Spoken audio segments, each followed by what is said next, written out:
आप सभी को प्रणाम, नमस्कार। जो बंधु हमारे साथ फेसबुक लाइव के साथ भी जुड़े हैं, उन सभी को भी नमस्कार, प्रणाम।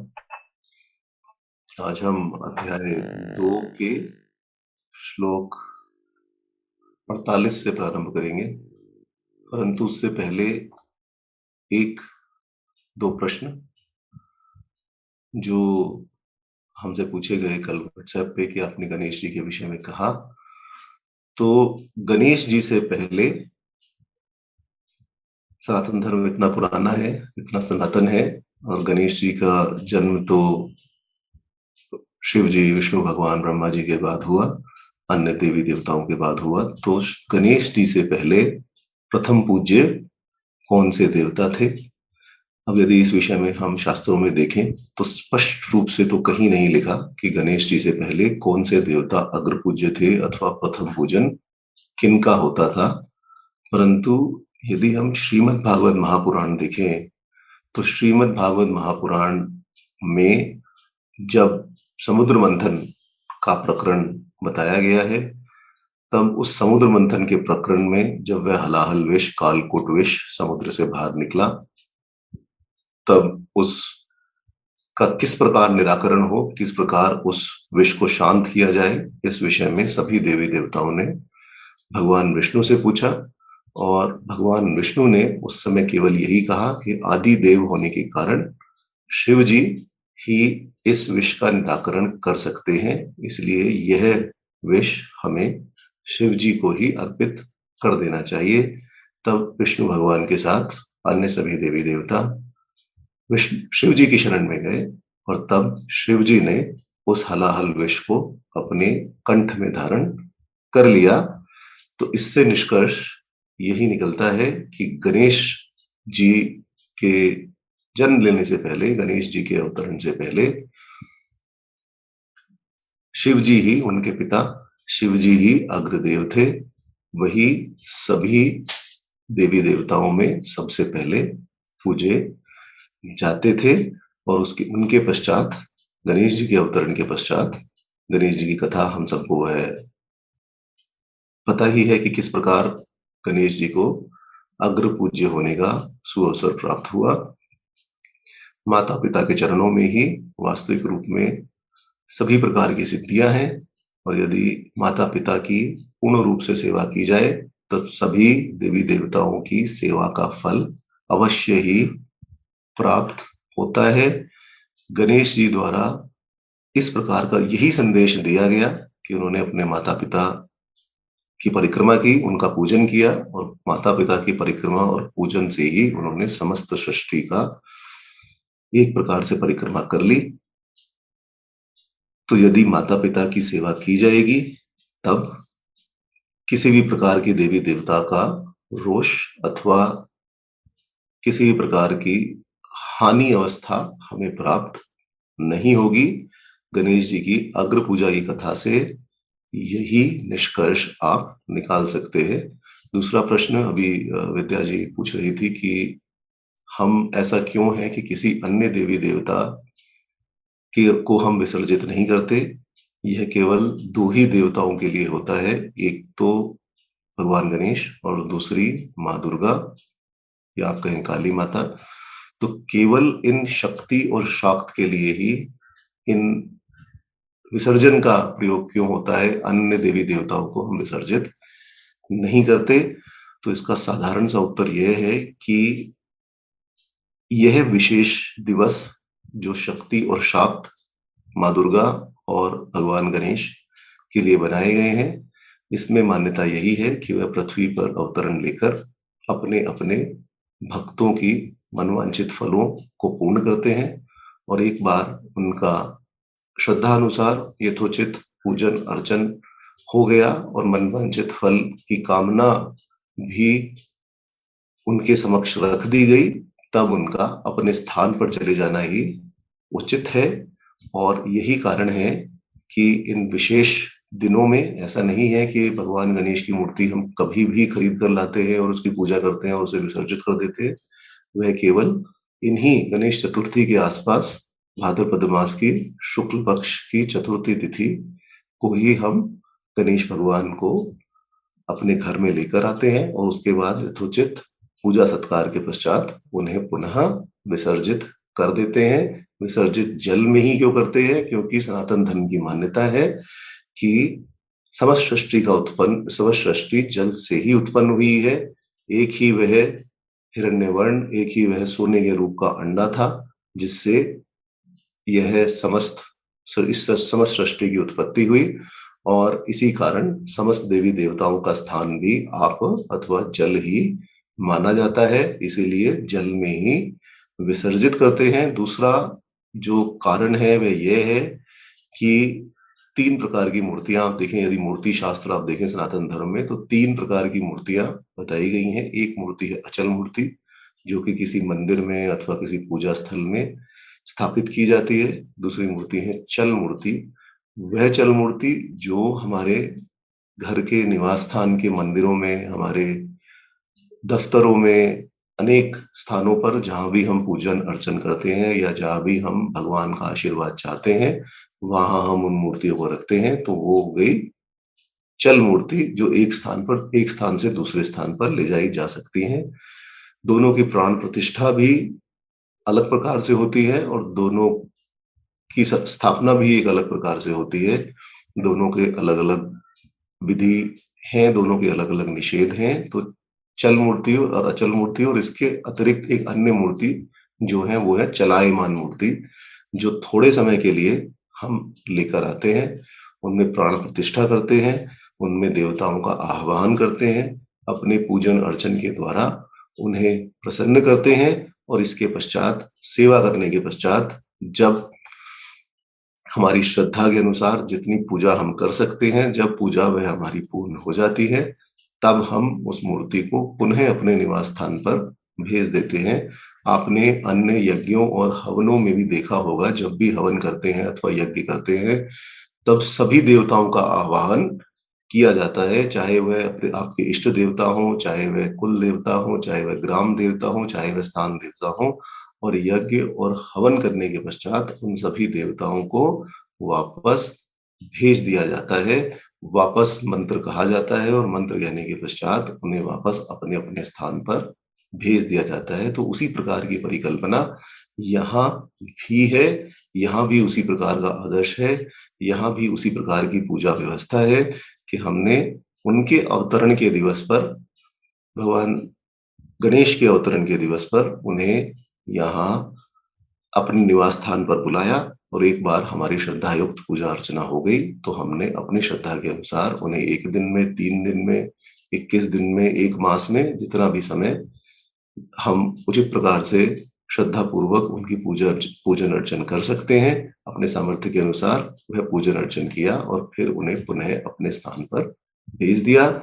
यही विसर्जन करने का मुख्य कारण है। अन्य कारण, अनेक प्रकार के कारण बताए जा सकते हैं, परंतु मुख्य कारण जो हमारी बुद्धि में आता है, जितना हमने पढ़ा है, वह यही है कि चल, अचल और चलायमान मूर्तियों की अलग-अलग स्थापना और अलग-अलग विसर्जन के कारण ही चलायमान मूर्ति का विसर्जन कर दिया जाता है। तो आज हम प्रारंभ करेंगे द्वितीय अध्याय के 48वें श्लोक से, परंतु उससे पहले ध्यान करेंगे अपने मन, वाणी और बुद्धि को भगवान के श्री चरणों में स्थापित करने के लिए। ओम शुक्लांबरधरं देवं शशिवर्णं चतुर्भुजं प्रसन्नवदनं ध्यायेत् सर्वविघ्नोपशान्तये शान्ताकारं भुजङ्गशयनं पद्मनाभं सुरेशं विश्वाधारं गगनसदृशं मेघवर्णं शुभांगं लक्ष्मीकान्तं कमलनयनं योगिविधिर्यानगम्यं वन्दे विष्णुभवभयहरं सर्वलोकैकनाथम्। सर्वमंगलमांगल्ये शिवे सर्वार्थसाधिके शरण्ये त्र्यंबके गौरी नारायणी नमोस्तुते। सर्वदा सर्वकार्येषु नास्ति तेषां मंगलं येषां हृदयस्थो भगवान् मंगलायतनं हरि। तदेव लग्नं सुदिनं त्वदेव ताराबलं चन्द्रबलं त्वदेव विद्याबलं देवबलं त्वदेव लक्ष्मीपते ते ग्रीयुगं स्मरामि। लाभस्तेषा जयस्तेषा कुत्स्तेषा पराजयः येषामिन्दीवर्षामो हृदयस्थो जनार्दन विनायकं गुरुं भानु ब्रह्मा विष्णु महेश्वरान् सरस्वती प्रणम्यादो सर्वकार्यार्थ सिद्धये अभिसिप्तार्थ सिद्धर्थं पूज्यते यः सुरासुरे सर्वविघ्न हरस्तस्मै गणाधिपतये नमः। ओम प्रहलाद नारद पराशर पुंडरीक व्यासाम्बरीश शुक शौनक भीष्मदाल्भयान रुक्मांगदार्जुन विभीषण युधिष्ठिरादीन पुण्यानिमान परम भागवतान स्मरामि। ओम अश्वत्थामा बलियासो हनुमानश्च विभीषण परशुरामश्च सप्तेत चिरजीवनः सत्तेतां समीर नित्यं मार्कण्डे यमथष्टमं जीवेत वर्षशतं सागरमपमृत्यु विनश्यति। ओम नारायणं नमस्कृत्यं नरं चैव नरोत्तमं देवी सरस्वती व्यासं ततो जयमुदीरयेत्।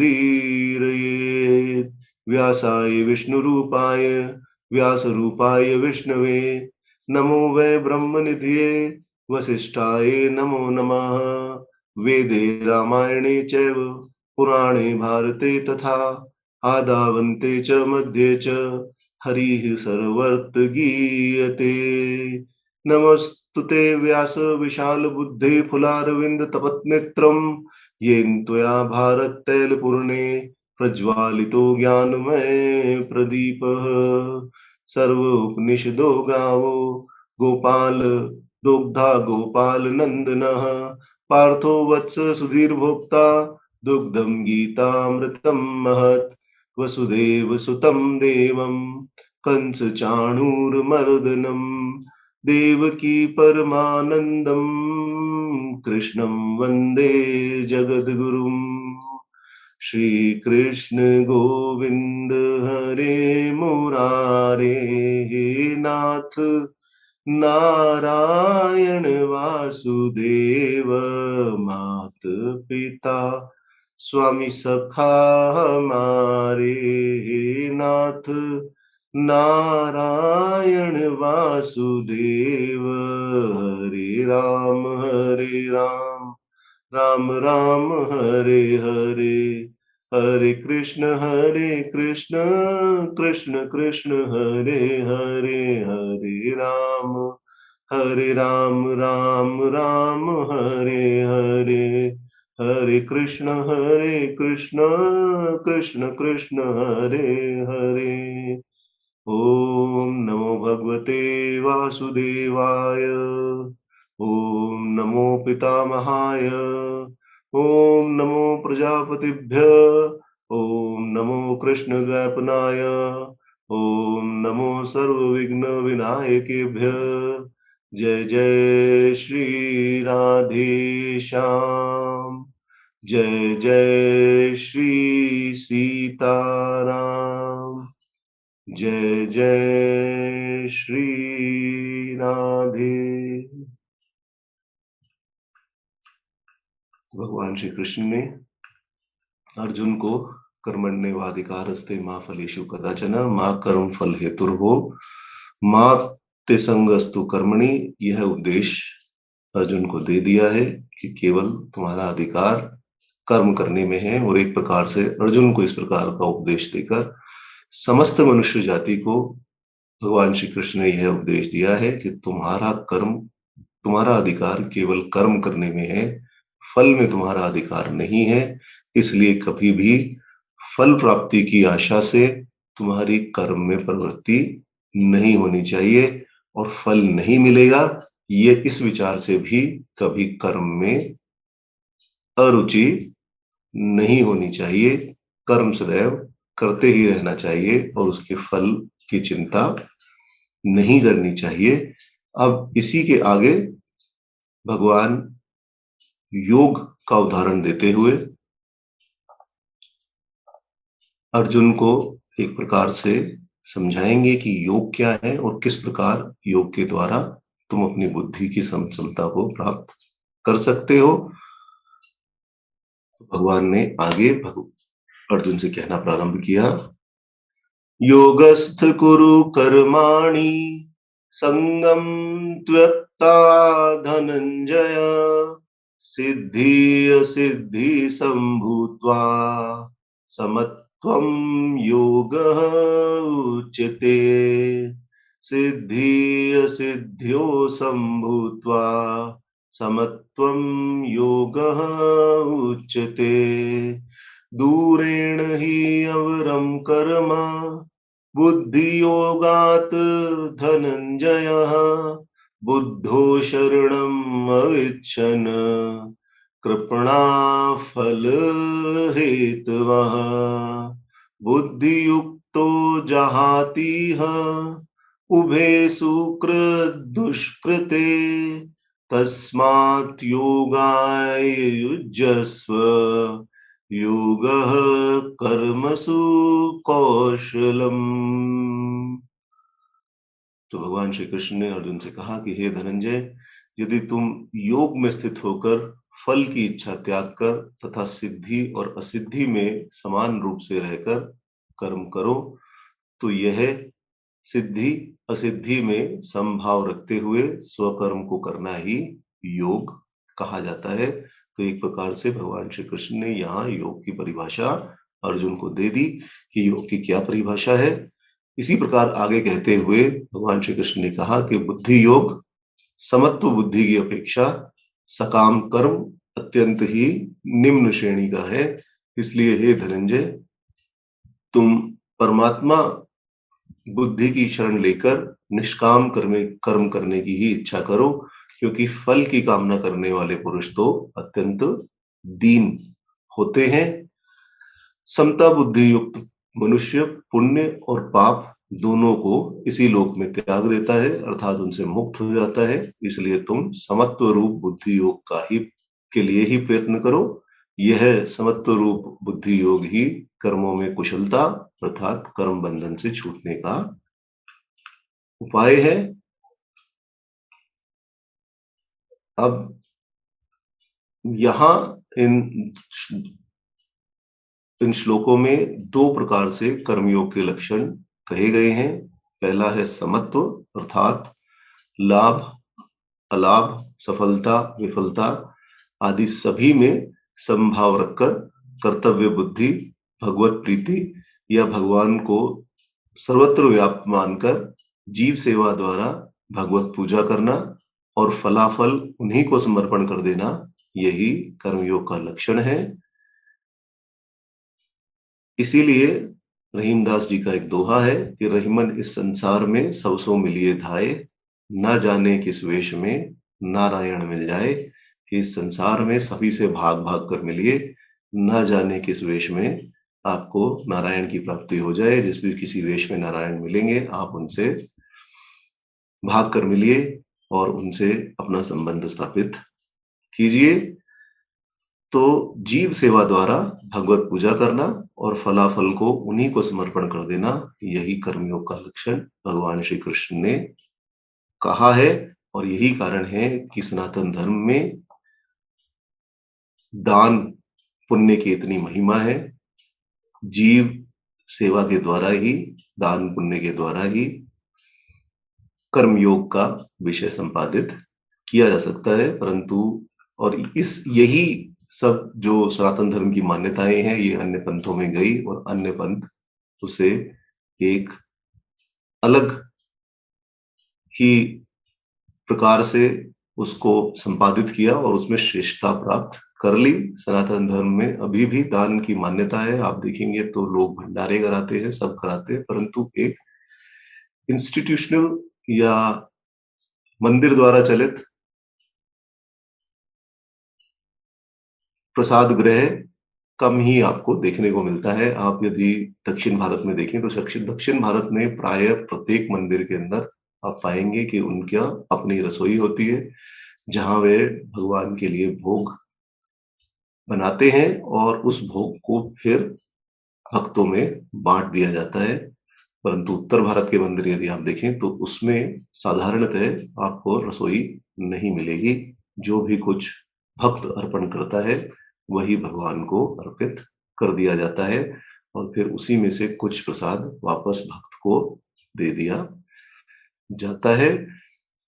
परंतु कारण केवल जीव सेवा है कि एक प्रकार से भगवान को भोग लगाकर अपने जीव की सेवा की। अब रहीमदास का यह दोहा भी कलयुग में पूर्ण रूप से बदल चुका है। अब रहीमन रहीमन इस संसार में सबसो मिलिए धाये नहीं रहा कि और न जाने किस वेश में नारायण मिल जाए। अब है कि रहीमन इस संसार में सबसो मिलिए धाये, न जाने कब किसी से काम पड़ जाए। तो काम जिससे पड़ेगा उससे हम अत्यंत आत्मीयता से मिलेंगे, और जिससे काम नहीं पड़ेगा या जो हमारे काम का नहीं होगा उससे हम आत्मीयता से नहीं मिलेंगे। उससे हम केवल उतना ही संपर्क रखेंगे जितना संपर्क साधारणतः समाज में रहने के लिए हमें रखना चाहिए, परंतु ऐसा नहीं करना चाहिए। यह जो भगवत पूजा, जीव सेवा के द्वारा भगवत पूजा और सबसे अत्यंत आत्मीयता से मिलना, कम से कम अपने स्वधर्मावलंबियों से अत्यंत आत्मीयता से मिलना। हालांकि हमारा धर्म किसी भी प्रकार से अपने धर्मियों और अन्य धर्मियों में किसी भी प्रकार से भेद रखना नहीं सिखाता, परंतु वर्तमान समय की आवश्यकता है। जब आपको एक शब्द विशेष द्वारा कहा जाता है और शब्द विशेष द्वारा आपको मारने का अधिकार भी अन्य धर्मावलंबियों को प्राप्त है, तब हमें अपनी रक्षा स्वयं ही करनी पड़ेगी, और उसी में भगवान हमारी सहायता करेंगे। भगवान यहाँ यह कह रहे हैं कि कर्म में जो कौशल है, अर्थात जो चतुराई के साथ कार्य करना है, वह कर्म बंधन का कारण न बनकर बंधन नाश अर्थात मोक्ष का ही कारण बन जाए, उसे भी कर्म योग कहते हैं। यह कौशल कर्म में निष्काम भाव रखने से ही प्राप्त हो सकता है, क्योंकि कामना ही बंधन का कारण है। तो रहीमदास जी का दोहा मैंने यहाँ इसीलिए कहा कि यदि आप सबसे संसार में भाग भाग कर मिलेंगे, आत्मीयता से मिलेंगे, तो आपको नारायण की प्राप्ति कभी ना कभी हो ही जाएगी। परंतु यदि केवल आप कार्य करने पर या कार्य पढ़ने पर आप अन्य लोगों से आत्मीयता से मिलेंगे, तब आपको नारायण की प्राप्ति तो संभव है ही नहीं, क्योंकि कामना ही बंधन का कारण है। जब आपकी कामना हो जाएगी तो आपका बंधन अपने आप ही प्राप्त हो जाएगा। सफलता विफलता राग द्वेष इन सब द्वंद्वों से आप घिर जाएंगे, और निष्कामता के कारण जो मोक्ष की प्राप्ति संभव है वह आपको प्राप्त नहीं होगी। फल की आकांक्षा रखने से दुष्कृत सुकृत सबके साथ कर्मयोगी का संबंध रहेगा, और यदि यह फल की आशा ही नहीं रहेगी, तब सुकृत दुष्कृत किसी भी प्रकार से कर्मयोगी का संबंध नहीं होगा। इस प्रकार पाप पुण्य धर्म अधर्म रूपी द्वंद्वों से परे ही ब्रह्म का साम्राज्य है। इसलिए समत्व बुद्धि के साथ कर्म योग के अनुष्ठान द्वारा ही योगी अनायास ही आनंद में मोक्ष पद को प्राप्त कर सकता है। इस श्लोक के आरंभ में जो योग शब्द आया है वह कर्म योग का ही बोधक है। उससे कर्म योग का ही पता चलता है, क्योंकि प्रकरण अभी कर्म योग का ही चल रहा है। जिस प्रकरण में पूरा शब्द ना देकर एक शब्द का अंश भी दे दिया जाए तो संपूर्ण शब्द का ही बोध वह शब्द कराता है। प्रारंभ में ही जो प्रतिज्ञा भगवान श्री कृष्ण ने की थी कि अभी तक सांख्य की बुद्धि कही गई, सांख्य योग कहा गया, अब योग की बुद्धि सुनो, तो यहाँ कर्म योग की बुद्धि बताई जा रही है, और यहाँ योग शब्द भी कर्म योग का ही बोधक है। यहाँ भगवान श्री कृष्ण ने सिद्धि और असिद्धि में समान रहने का नाम ही योग बताया है। ऐसे योग में स्थिर रहकर ही हमें करना चाहिए, यही उपदेश है और यही आदेश है। इस प्रकार की व्याख्या यदि हम करें तो भी कोई भेद नहीं पड़ता, क्योंकि कर्म योग का यही लक्षण है कि सिद्धि असिद्धि में समान रहा जाए। कई महात्माओं ने योग शब्द का अर्थ परमात्मा से संबंध भी माना है, जिससे तात्पर्य यही निकलता है कि परमात्मा से संबंध रखते हुए अपने कर्मों को संपादित करो, परमात्मा से संबंध रखो और अपने सभी कर्मों को परमात्मा के श्री चरणों में ही अर्पित कर दो। अर्थात जो भी कुछ करो वह सब परमात्मा को ही प्रसन्न करने के उद्देश्य से करो, और जो कर्म आपको लगे कि यह कर्म करने से परमात्मा प्रसन्न नहीं होंगे, उन कर्मों को त्याग दो, अपने कर्मों को परमात्मा को ही अर्पण कर दो। यह व्याख्या भी यदि ली जाए तो यह व्याख्या भी एक प्रकार से कर्म योग के अंतर्गत ही आ जाती है, क्योंकि ज्ञान मूलक भक्ति प्रधान कर्म ही कर्म योग है। अन्य कर्म कर्मयोग नहीं है। अब एक प्रश्न यहाँ जो किया जाता है वह यह है इस श्लोक में कि सिद्धि असिद्धि में असमानता रखना तो भगवान श्री कृष्ण पहले ही कह चुके हैं। जब उन्होंने कहा सुखे दुखे समकृता, तब उन्होंने यह उपदेश दे दिया कि सिद्धि असिद्धि में समानता रखो, सुख दुख में समानता रखो। तब यहाँ पुनः भगवान श्री कृष्ण ने उसी बात को दोहराया। क्यों है? तो इसका समाधान यही है कि वह जो उपदेश पहले दिया गया था वह केवल सांख्य बुद्धि के रूप में दिया गया था, सांख्य मार्ग वालों के लिए दिया गया था। कर्मयोग का प्रकरण उसके अगले श्लोक से प्रारंभ होता है और यही कारण है कि सुख दुख की यहां पुनः भगवान श्री कृष्ण ने कर्म योगियों के लिए इसका पुनः उपदेश किया गया है और कहा यही है कि सुख दुख आदि में चित्त की एक रूपता रखते हुए यदि सांख्य योगी अथवा कर्म योगी सिद्धि असिद्धि का भय न रखते हुए यदि वह कर्म करेंगे तो दोनों को उचित फल की प्राप्ति होगी, चाहे वह सांख्य मार्ग से चले चाहे वह कर्म मार्ग से चले। दूसरा, वहां केवल युद्ध के फलों में समान दृष्टि रखना बताया था और यहाँ कर्म मात्र के फल में सिद्धि असिद्धि की दशा में समान दृष्टि का उपदेश भगवान श्री कृष्ण ने किया है। इसलिए सामान्य और विशेष भाव के कारण भी पुनरुक्ति दोहराना यहाँ पर नहीं है। दूसरा प्रश्न यहाँ यह उठता है कि फल की आशा का परित्याग तो पहले ही श्लोक में बताया जा चुका है, फिर सिद्धि असिद्धि की कल्पना किस प्रकार की जा सकती है? फल की प्राप्ति या अप्राप्ति ही सिद्धि या असिद्धि शब्द से कही जाती है। जब फल की इच्छा मात्र ही छोड़ दी तो सिद्धि असिद्धि का प्रश्न ही नहीं रहता। जिनमें समानता का उपदेश कर दिया गया, तब इस श्लोक में पुनः यह कहने की क्या आवश्यकता थी कि सिद्धि असिद्धि छोड़कर अपना कर्म करते रहो? तो इसका उत्तर यही है कि प्रत्येक कर्म के जो स्वर्ग आदि फल शास्त्रों में बताए गए हैं उन्हें छोड़कर कर्म करने का उपदेश पहले श्लोक में दिया गया है। परंतु किसी भी फल की आशा छोड़कर कर्म करने से जो चित्त शुद्धि या भगवत प्रसाद आदि फल प्राप्त होते हैं उनकी सिद्धि असिद्धि में भी समान भाव रखना चाहिए, यही यहाँ कहा गया है। यदि साधारण भाषा में कहें तो भगवान श्री कृष्ण यहाँ यही कह रहे हैं कि इतना विचार मत करो कि तुम्हें क्या लाभ हानि क्या सिद्धि असिद्धि अपना कर्म करने से प्राप्त होगी। मुझे कर्म अर्पित कर दो और मेरे ऊपर छोड़ दो।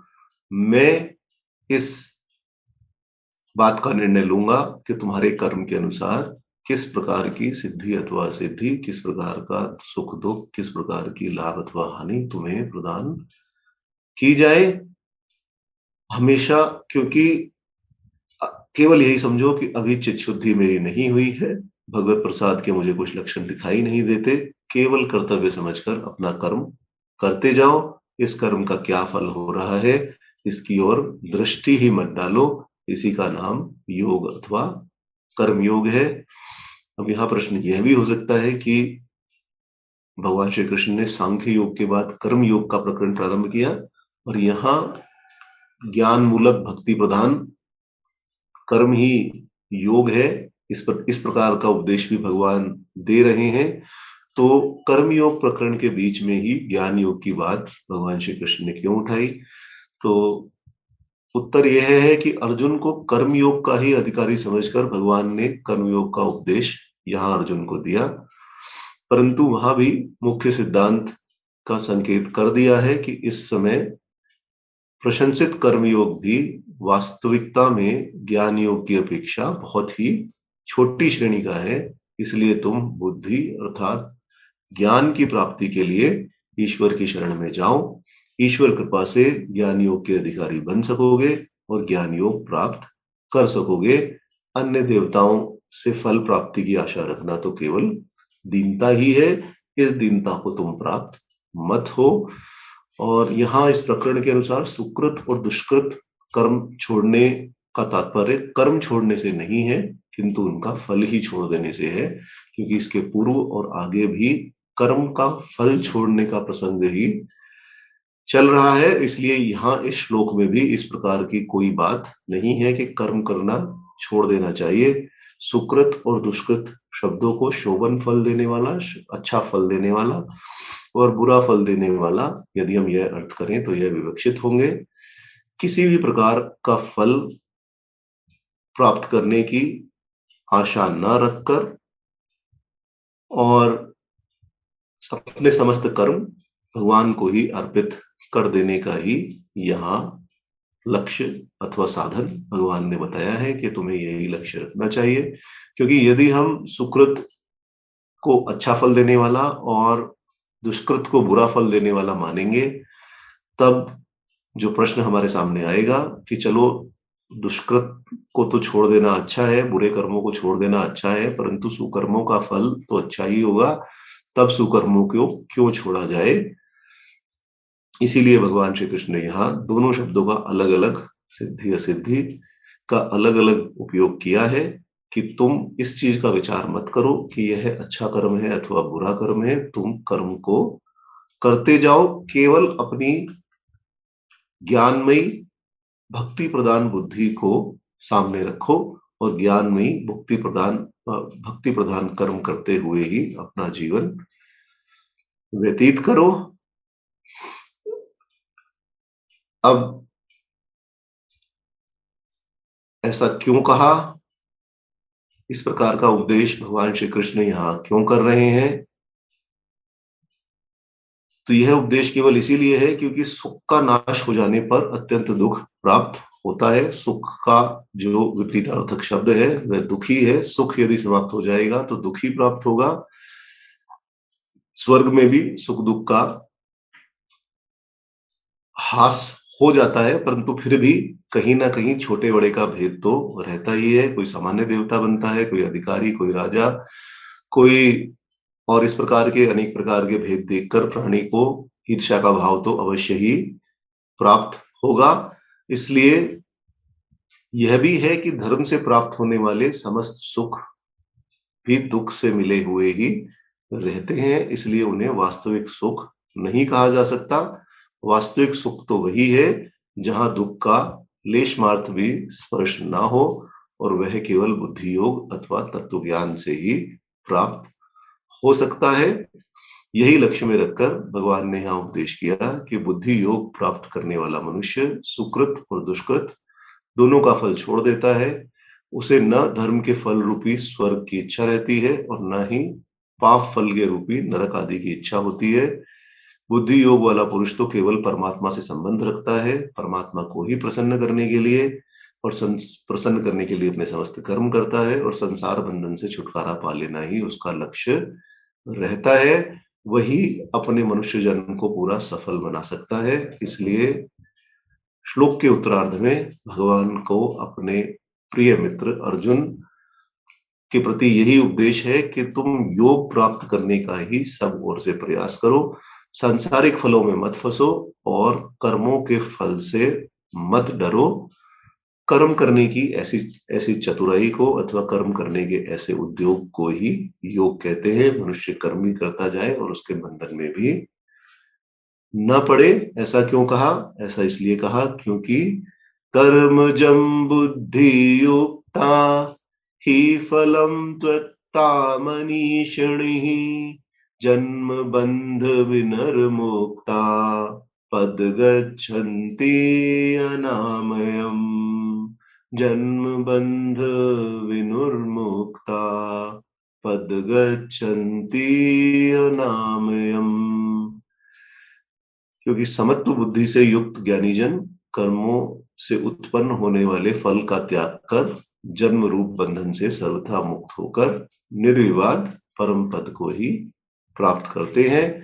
अब भगवान श्री कृष्ण समत्व योग का अंतिम फल बता रहे हैं कि फलाफल, शुभ अशुभ, सफलता विफलता आदि में संभाव रखकर कर्म योग के अनुष्ठान का यही फल होता है कि योगी कर्म से उत्पन्न द्वंद्वों से, सुख दुख, शीतोष्ण, राग द्वेष, इस प्रकार के द्वंद्वों से मुक्त हो जाता है और आगे पुनर्जन्म होने का कारण भी नष्ट हो जाने पर संस्कार नाश से जन्म रूपी बंधन भी टूट जाता है और फिर जन्म मृत्यु से परे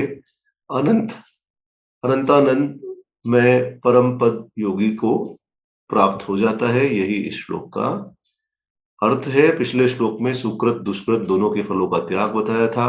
सुकृत फल सर्ववादी का त्याग तभी हो सकता है जब उस त्याग के द्वारा उससे भी अधिक श्रेणी के फल की संभावना हो। वही फल बताते हुए इस श्लोक के द्वारा पहले पूर्व श्लोक के कहे गए उपदेश को ही दृढ़ किया।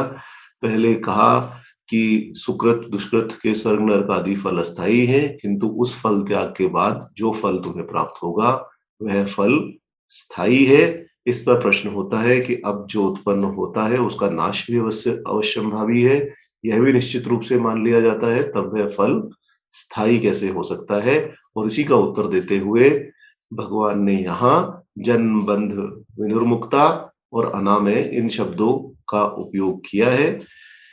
कहने का अर्थ यह है कि इस फल त्याग रूप कर्मयोग से कोई नया फल प्राप्त नहीं होता, कोई नया फल उत्पन्न नहीं होता जिसके नाश हो जाने की संभावना हो। जीवन और मरण के बंध से मुक्ति प्राप्त हो जाती है और शुद्ध आत्मा जो जन्म मरण जन्म रूप बंधन में लगा हुआ है उसका छुटकारा हो जाता है, अर्थात मोक्ष की प्राप्ति हो जाती है। बंधन यदि छूट गया तो कोई नया कर्म उत्पन्न नहीं होगा। नया कर्म उत्पन्न नहीं होगा तो उसका विनाश भी नहीं होगा, और जब विनाश नहीं होगा तो दुख की प्राप्ति भी नहीं होगी। जो उत्पन्न होता है वह नष्ट होता है। यह नियम भी केवल उसी के लिए है जिस कर्म का कोई फल हो। यदि उस कर्म का कोई फल ही नहीं होगा तब उस अभाव में यह भी सत्य प्रतीत नहीं होगा। फिर अब यदि यह विचार हो कि जन्म होने पर अनेक प्रकार के सुख भी तो प्राप्त होते हैं, तो फिर उसे बंधन क्यों कहा जाए। तो इसी के लिए अनामयम कहा गया कि संसार में जो आपको सुख प्राप्त हो रहे हैं वह तो केवल आभास मात्र हैं। आमय अर्थात पीड़ा ही पृथ्वी लोक पर अधिक है, और इस प्रकार कर्मयोग अथवा बुद्धि योग से जो फल प्राप्त होगा वह सर्वथा रोग पीड़ा दुख आदि से रहित रहेगा। यदि इस कर्म योग से अथवा बुद्धि योग से कि हम परमात्मा को ही सब कुछ अर्पित कर रहे हैं, यदि इससे हम अपने कर्म नहीं करेंगे तो वह अंत में हमें दुख अथवा पीड़ा ही पहुंचाएगा, उससे सुख की प्राप्ति नहीं होगी। सांसारिक रूप से भी हम देखें तो 3 प्रकार की वस्तुएं आपको संसार में मिलेंगी। पहली वस्तु है लाभदायक, जिससे आपको लाभ प्राप्त होता है। दूसरी है हानिकारक, जिससे आपको हानि की संभावना रहती है। और तीसरी वस्तु है लाभ और हानि दोनों ही न करने वाली, इसे ही ग्राह्य, द्वेष्य और उपेक्ष कहते हैं। लाभकारक वस्तु ग्राह्य है। लाभकारक वस्तु यदि आपको प्राप्त होती है तो आचार्य चाणक्य ने तो यह भी कहा है कि लाभकारक वस्तु यदि आपको गंदगी में भी प्राप्त होती है तो उसे उठा लेना चाहिए, उसका त्याग नहीं करना चाहिए। और यदि और हानिकारक वस्तु को, द्वेष्य को कभी ग्रहण भी नहीं करना चाहिए, क्योंकि हानिकारक वस्तु को यदि आप ग्रहण करेंगे तो उससे हानि ही होगी, उससे लाभ प्राप्त नहीं होगा।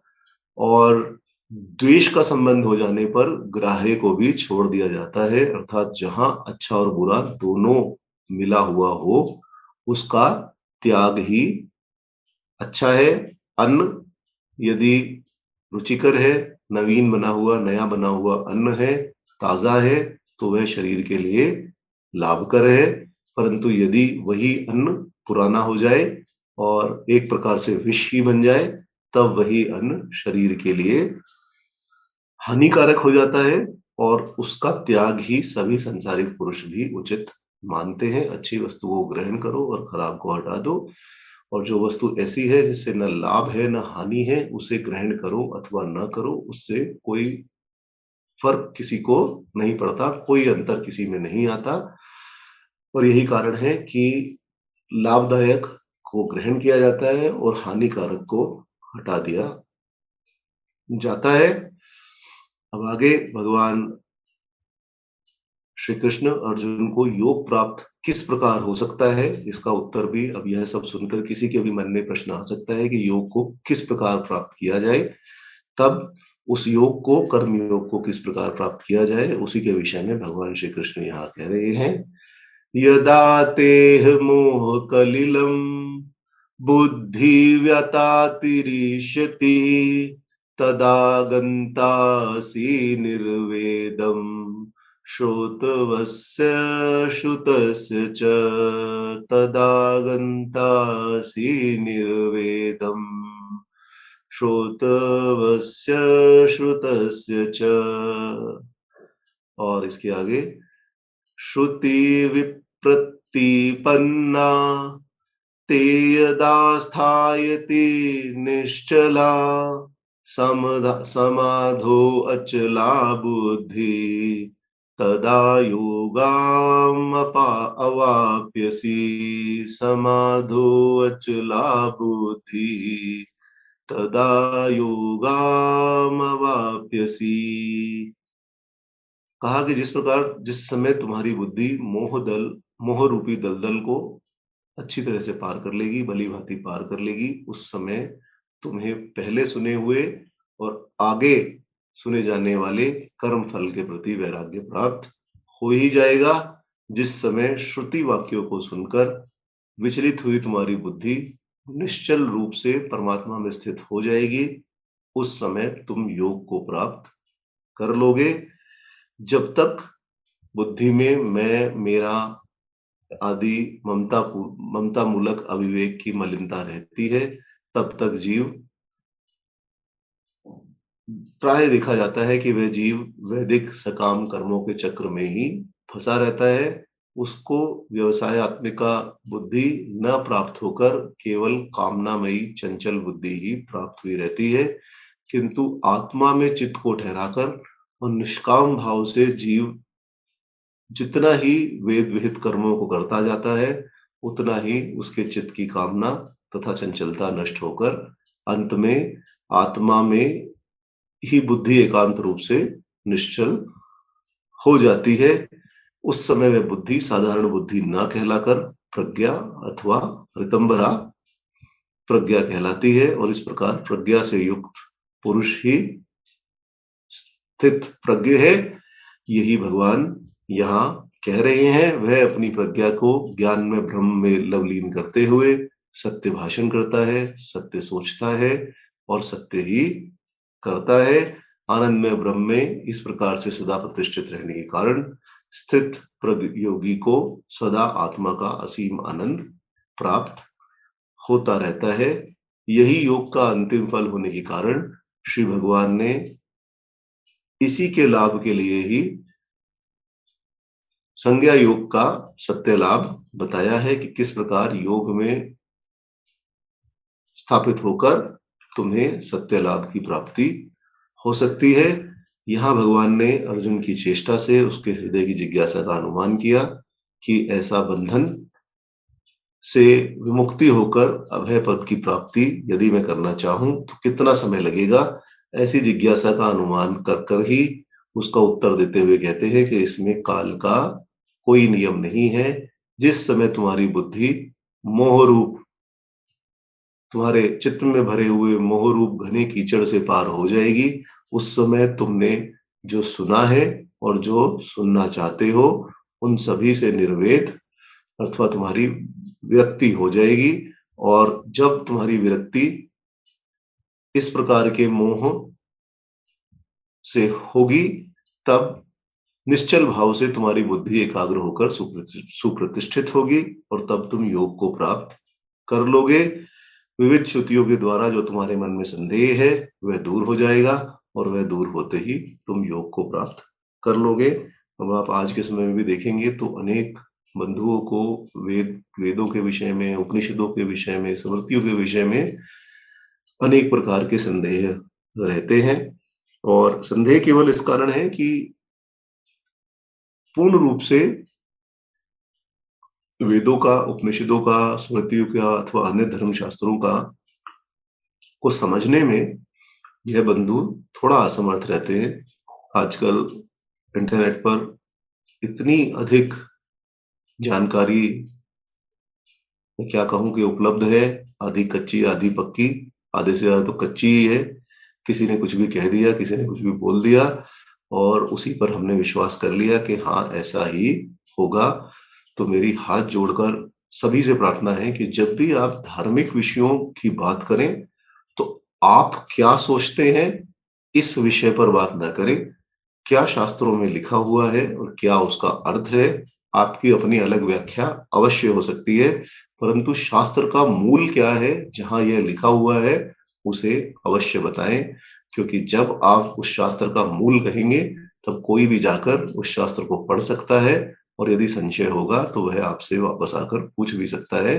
परंतु यदि अपने मन से ही कुछ मनगढ़ंत बना दिया जाए और उस मनगढ़ंत को ही आगे कह दिया जाए, तब समाज में किसी प्रकार की रचना नहीं होती, धर्म की केवल हानि ही होती है और हम तब समझते ये हैं कि हम धर्म को आगे बढ़ा रहे हैं, परंतु हम एक प्रकार से धर्म को आगे नहीं बढ़ाते, धर्म को पीछे ही ढकेल रहे हैं, क्योंकि हमारी की गई व्याख्या, जो कि मुझे उचित लगती है, परंतु धर्म शास्त्रों से सम्मत नहीं है, यदि वह मैं किसी को कहूँगा तो गलत ही सिखाऊँगा और गलत ही आगे वाला जो सीखेगा वह भी गलत ही बोलेगा और वह भ्रम समाज में फैलता जाएगा। अनेकों विधर्मी और कुधर्मी भी हैं जो इस प्रकार के भ्रम समाज में फैलाते हैं, परंतु उन सभी के भ्रम जाल में हमें नहीं उलझना है। हमने यदि कभी भी शंका किसी भी विषय में, पूजा पाठ के विषय में, धार्मिक विषय में कोई भी शंका हो, तो मेरी हाथ जोड़कर प्रार्थना यही रहेगी कि धर्मशास्त्रों को खोलें, उन्हें पढ़ें अथवा किसी ऐसे व्यक्ति से पूछ लें जिसने वह सब पढ़ा हो और तभी उचित निर्णय अपनी बुद्धि के अनुसार लें।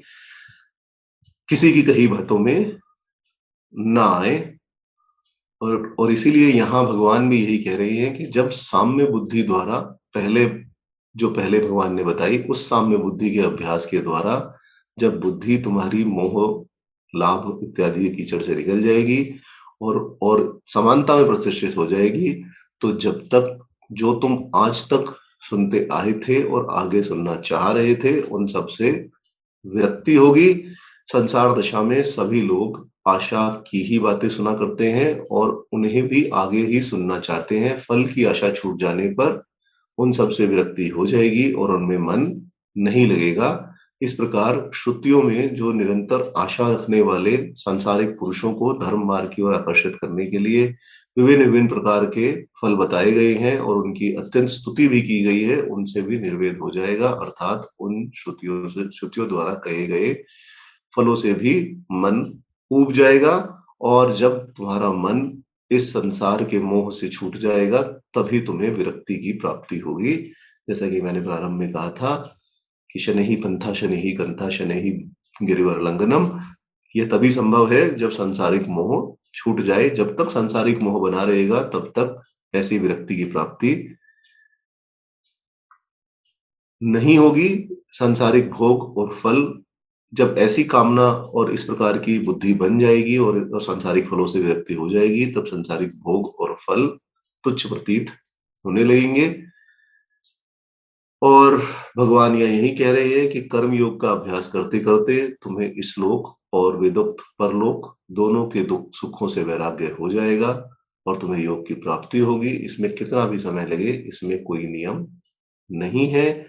योग दर्शन में भी यही कहा गया है कि जिसके मन में संवेग प्रबल होता है, अर्थात काल चक्र से घबराकर जो तीव्र प्रयत्न करता है, उसे बहुत शीघ्र अर्थात थोड़े ही काल में समाधि लाभ हो जाता है तथा जिनका वैराग्य तथा प्रयत्न शिथिल सा रहता है, उन्हें बहुत अधिक समय लगता है और यह तो अपने मन की गति तथा प्रयत्नों पर ही निर्भर है। समय का कोई नियम नहीं बांधा जा सकता। इस प्रकार श्रुति विप्रतिपन्ना के शब्द के भी दोनों अर्थ किए जाते हैं। एक तो यह है कि भगवान श्री कृष्ण अर्जुन से कह रहे हैं कि तुम्हारी बुद्धि अभी फल श्रुतियों के कारण फल की आशा में ही लगी हुई है। विप्रतिपन्न अर्थात इधर-उधर भटकने वाली, अस्थिर हो रही है। जब योग साधन द्वारा समाधि की प्राप्ति तुम्हारी बुद्धि कर लेगी, अर्थात जब तुम्हारी बुद्धि एकाग्र हो जाएगी और चंचलता इसमें समाप्त हो जाएगी, तभी तुम योग प्राप्त कर सकोगे।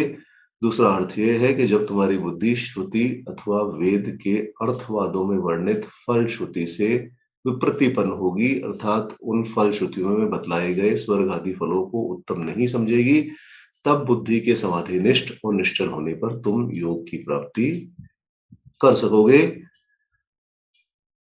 श्री शंकराचार्य का मत यहाँ यह है कि जीवन मुक्ति अवस्था प्राप्त करना ही योग शब्द से यहाँ भगवान श्री कृष्ण ने लक्षित किया है, कि क्योंकि यही साम्य बुद्धि फल योग का मुख्य फल है। अन्य कई वैष्णवाचार्यों ने भगवान का सानिध्य प्राप्त करना ही योग शब्द का अर्थ माना है। श्री रामानुजाचार्य ने आत्मदर्शन को योग कहा है, और वह ऐसा क्रम बताते हैं कि ज्ञान पूर्वक कर्म योग से ज्ञान निष्ठा अर्थात ज्ञान में स्थिरता प्राप्त हो जाती है, और उससे योग अर्थात आत्मदर्शन प्राप्त होता है। यह परंपरा से होने वाला फल जो है वही योग यहाँ कहा गया, अर्थात इस प्रकार से जब बुद्धि की स्थिरता प्राप्त होगी तभी उसे ही योग शब्द से यहाँ कहा गया है। लोकमान्य तिलक कर्म योग के जीवनभूत साम्य बुद्धि रूप योग को ही यहाँ योग शब्द से लेते हैं, अर्थात निश्चल बुद्धि जब मनुष्य को प्राप्त होगी तब वह साम्य बुद्धि रूप योग ही उस मनुष्य को प्राप्त होगा अथवा अर्जुन को प्राप्त होगा, और वही कर्म योग है। एक व्याख्या यह भी है कि बुद्धि की योग शब्द का अर्थ बुद्धि योग ही है, कि जब तुम्हारी बुद्धि स्थिर हो जाएगी और सत्व गुण में स्थापित होगी, तब तमोगुण और रजोगुण से उसका संबंध न रहने के कारण तुम्हें निर्वेद पूर्वक एकाग्रता प्राप्त होगी, और वह बुद्धि योग ही मनुष्य का जीव के साथ संबंध करा पाएगा, शरीर का आत्मा के साथ संबंध करा सकेगा। और इस प्रकार बुद्धि योग ही गीता का प्रतिपाद्य विषय है, जिसमें ज्ञान योग कर्म योग आदि सभी एक ही क्रम से उसके अंदर सम्मिलित हो जाते हैं। सभी महात्माओं के तात्पर्य अलग अलग महात्माओं ने अलग अलग प्रकार से इस श्लोक की व्याख्या की है, परंतु सभी महात्माओं का अर्थ केवल एक ही निकलता है कि साम्य बुद्धि फल की आशा छोड़ने पर प्राप्त होगी, और साम्य बुद्धि की स्थिरता रहने पर ही भगवत भक्ति अथवा आत्मज्ञान अपने अपने अधिकार अनुसार प्राप्त हो सकेगा। इसके अतिरिक्त यह संभव नहीं है। अब जब स्थित प्रज्ञ के विषय में भगवान ने इतना कुछ कहा, तब अर्जुन के हृदय में इसे विस्तार से जानने की इच्छा हुई, और तब अर्जुन ने भगवान से अगले श्लोक में जो प्रश्न है वह प्रश्न किया, और अब उसके उत्तर में भगवान क्रम से स्थित प्रज्ञ मनुष्य के लक्षण तथा साधन के उपाय दोनों ही आगे अब बताएंगे। और यहाँ से स्थिर बुद्धि मनुष्य के लक्षण और उसकी महिमा प्रकरण, यह प्रकरण प्रारंभ होता है। अर्जुन ने सर्वप्रथम भगवान श्री कृष्ण से प्रश्न पूछा। अर्जुन उवाच स्थित प्रज्ञस्य का भाषा समाधिस्तस्य केशव स्थितधि किं प्रभाषेत किम आसीत वज्रेत किम स्थितधि किम प्रभाषेत किमासीत व्रजेत किम। अर्जुन ने कहा कि हे केशव, समाधि में स्थित परमात्मा को प्राप्त हुए स्थिर बुद्धि मनुष्य का क्या लक्षण है, वह स्थिर बुद्धि मनुष्य कैसे बोलता है, कैसे बैठता है और कैसे चलता है, आप कृपा पूर्वक मुझे यह समझाइए। अर्जुन का अभिप्राय यही है कि किस भाषा अथवा किन लक्षणों से हम स्थित प्रज्ञ को पहचान सकते हैं कि जिसकी बुद्धि स्थिर हो गई है, ऐसे मनुष्य को हम किस प्रकार से पहचान सकते हैं। स्थित प्रज्ञ को आप सरलता से समझाइए ताकि हम उन्हें पहचान सके। अब इस प्रश्न के दोनों अभिप्राय हो सकते हैं कि एक तो मैं यह जानना चाहता हूं कि किस प्रकार संसार में मैं लोगों को पहचानूं कि दूसरे व्यक्ति की बुद्धि स्थित प्रज्ञ है अथवा नहीं है, और दूसरी यह है कि मेरी बुद्धि स्थिर हो गई है अथवा नहीं हो गई है, यह भी मैं किस प्रकार जांचूं, किस प्रकार परखूं। तो कृपा पूर्वक मुझे आप यह बताइए। दूसरों को पहचानना भी आवश्यक है, क्योंकि अपनी त्रुटि दूर करने के लिए ऐसे स्थित प्रज्ञ से ही हमें शिक्षा लेनी चाहिए। इस प्रकार इन दोनों प्रश्नों से स्थित प्रज्ञ के आभ्यंतर लक्षण, बाहरी तथा आंतरिक लक्षण क्या होते हैं, यह दोनों प्रश्न बन जाते हैं, क्योंकि स्थित प्रज्ञता तो अपने अंदर के लक्षणों से ही पता चलेगी, और दूसरे के मन के जो लक्षण हैं उनको हम शीघ्रता से नहीं जान सकते। इसलिए अन्य पुरुष की स्थित प्रज्ञता का ज्ञान हमें कैसे होगा? हमें केवल बाह्य लक्षणों से ही होगा। यदि हम अपना परख कर रहे हैं तो हमें अपने विषय में पता है, हमारे मन में क्या चल रहा है हमें पता है, हमारी बुद्धि किस प्रकार कार्य करती है वह हमें पता है। परंतु दूसरे मनुष्य की बुद्धि किस प्रकार कार्य करती है, उसके मन में क्या चल रहा है, यह हमें पता नहीं चलता। इसलिए अर्जुन ने यहाँ दोनों प्रकार के आंतरिक तथा बाह्य लक्षणों को पूछा कि किस प्रकार मैं यह जांचूं कि मेरी बुद्धि स्थित प्रज्ञ है अथवा नहीं है, बुद्धि को स्थिरता प्राप्त हुई है अथवा नहीं हुई है, और किस प्रकार मैं यह जांचूं कि दूसरे की बुद्धि भी स्थित प्रज्ञ हो गई है अथवा नहीं है।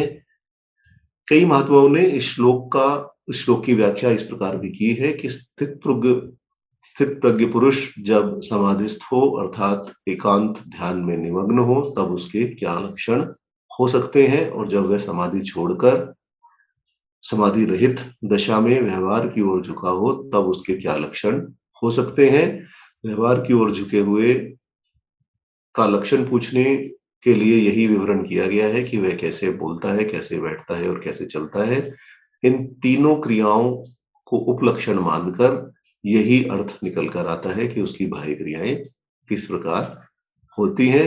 अर्जुन द्वारा यहाँ श्री कृष्ण के लिए केशव संबोधन किया गया। केशव संबोधन का यहाँ यही अर्थ है कि क, दो प्रकार से आप इसका अर्थ निकाल सकते हैं कि क अर्थात ब्रह्मा और ईश अर्थात शंकर सभी के सहायक होने के कारण भगवान सर्वज्ञ तथा शक्तिमान है, इसलिए यथार्थ रहस्य की बात उत्तम रूप से बता सकेंगे। श्री भगवान ने इसी विषय में अब अर्जुन को उत्तर देते हुए आगे कहना प्रारंभ किया। प्रजाति यदा कामान सर्वान् पार्थ मनगतान् आत्मान्येव आत्माना तुष्ट स्थित प्रज्ञतता उच्यते। आत्मान्येव आत्मन तुष्ट स्थित प्रज्ञ तदा उच्यते। श्री भगवान ने कहा कि हे अर्जुन, जिस काल में मनुष्य मन की समस्त इच्छाओं को त्याग देता है और बाहरी विषयों से सुख की अपेक्षा न रखकर केवल आत्मा में ही आनंद की प्राप्ति करता है, उस समय उसे स्थिर बुद्धि कहते हैं। अब अर्जुन ने, आप देखें तो पूर्व श्लोक में भगवान से 4 प्रश्न किए, इसलिए श्री भगवान भी यहाँ क्रम से चारों के ही उत्तर देंगे।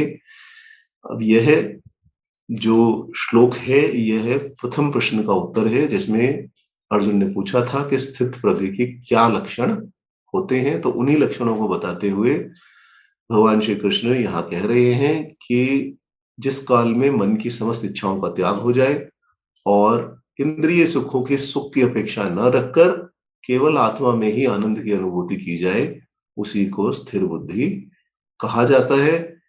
जैसा कि कहा जा चुका है कि सांख्य और योग दोनों मार्ग ही स्थिर बुद्धि को भगवान ने सबसे उपयुक्त माना है। व्यवसात्मक बुद्धि भी स्थिर बुद्धि का ही एक नाम है। स्थिर बुद्धि को ही व्यवसात्मिका बुद्धि के नाम से कहा गया है।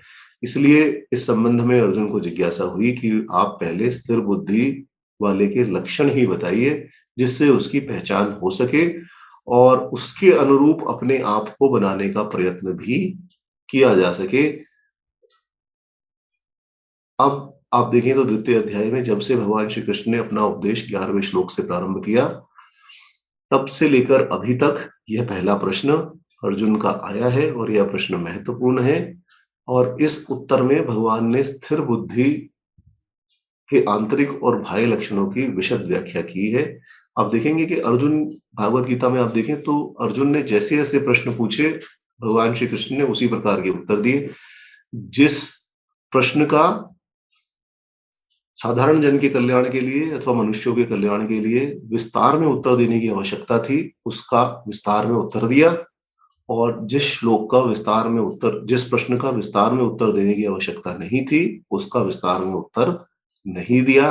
1 या 2 श्लोकों में उसका अर्थ समझाकर उसका विराम वहां कर दिया।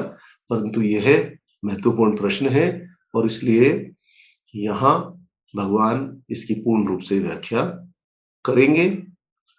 अर्जुन ने स्थित प्रज्ञ की भाषा पूछी थी, अर्थात किन लक्षणों को जानकर उस पुरुष को स्थित प्रज्ञ कहना चाहिए। इसीलिए भगवान भी इसी प्रकार का उत्तर देते हैं कि उस दशा में भगवान को उस दशा में पुरुष को स्थित प्रज्ञ कहा जाता है।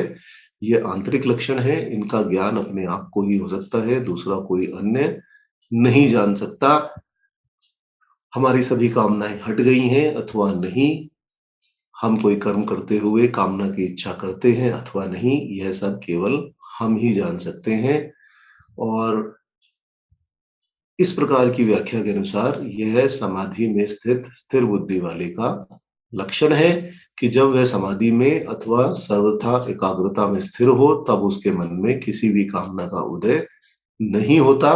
इच्छा मात्र का उसके मन में अभाव ही रहता है, क्योंकि मन में यदि विभिन्न इच्छाओं का प्रवाह चलता रहेगा तो मन उन इच्छाओं को बुद्धि के समक्ष रखता रहेगा।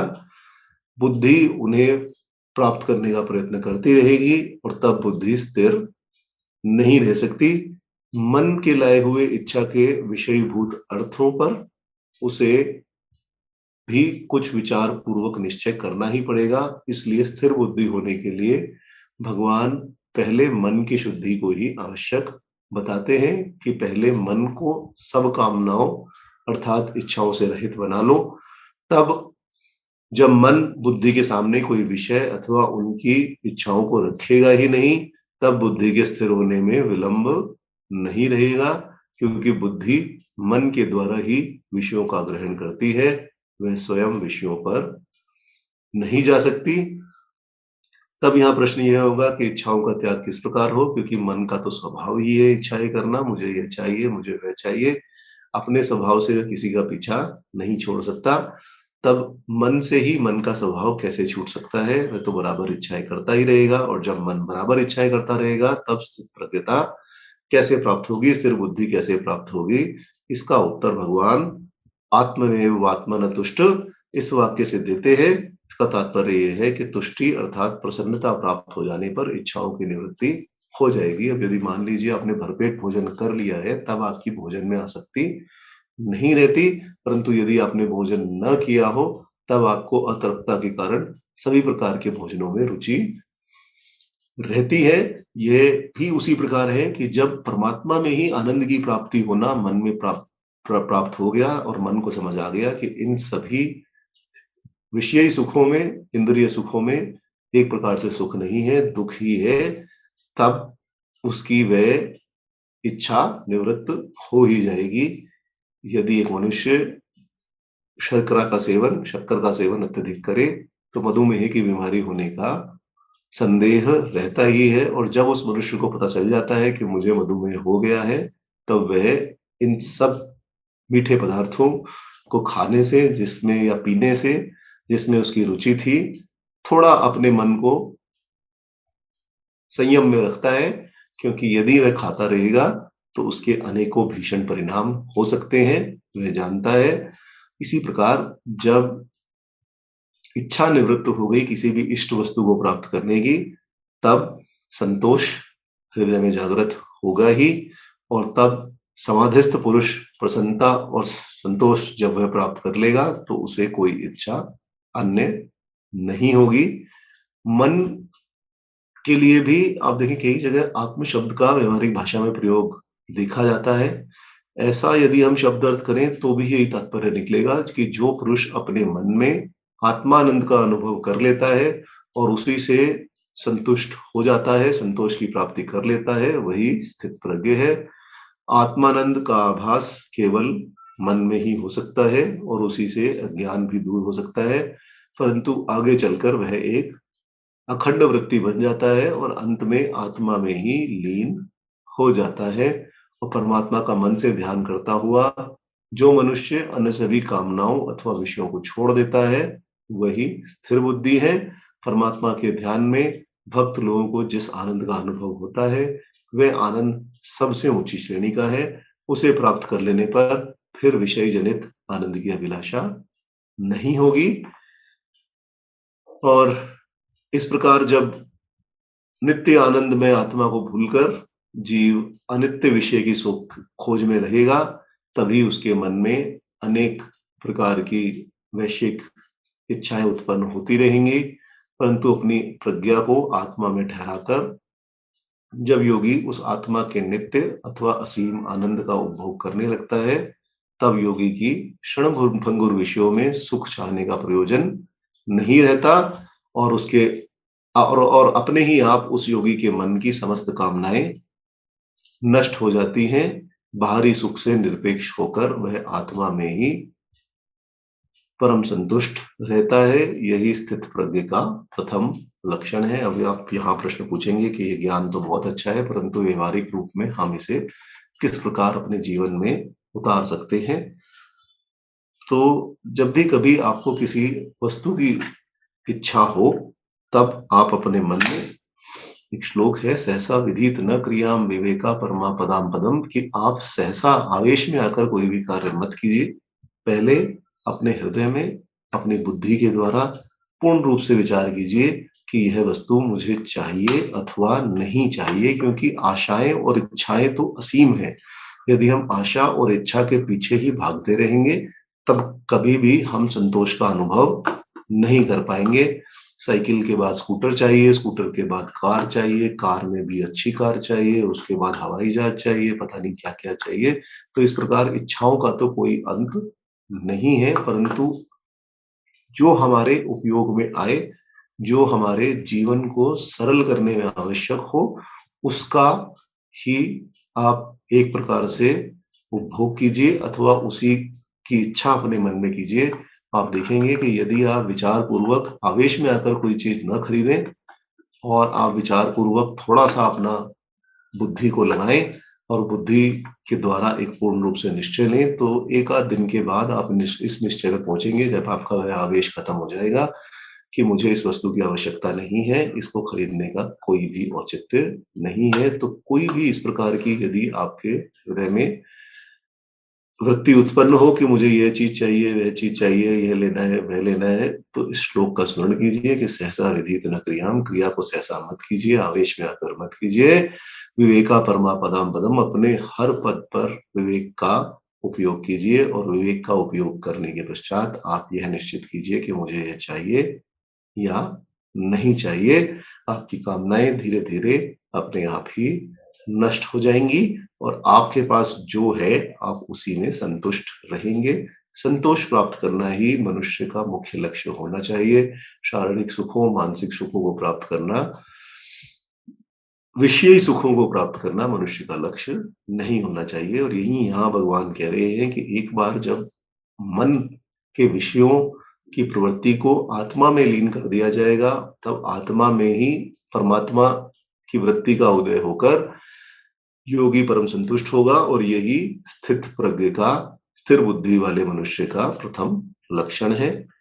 इसके आगे समझाते हुए कहते हैं कि दुखेषु अनुदिग्ना मना सुखेषु विगत स्पृह वीतराग भय क्रोध स्थित धी मुनि उच्यते।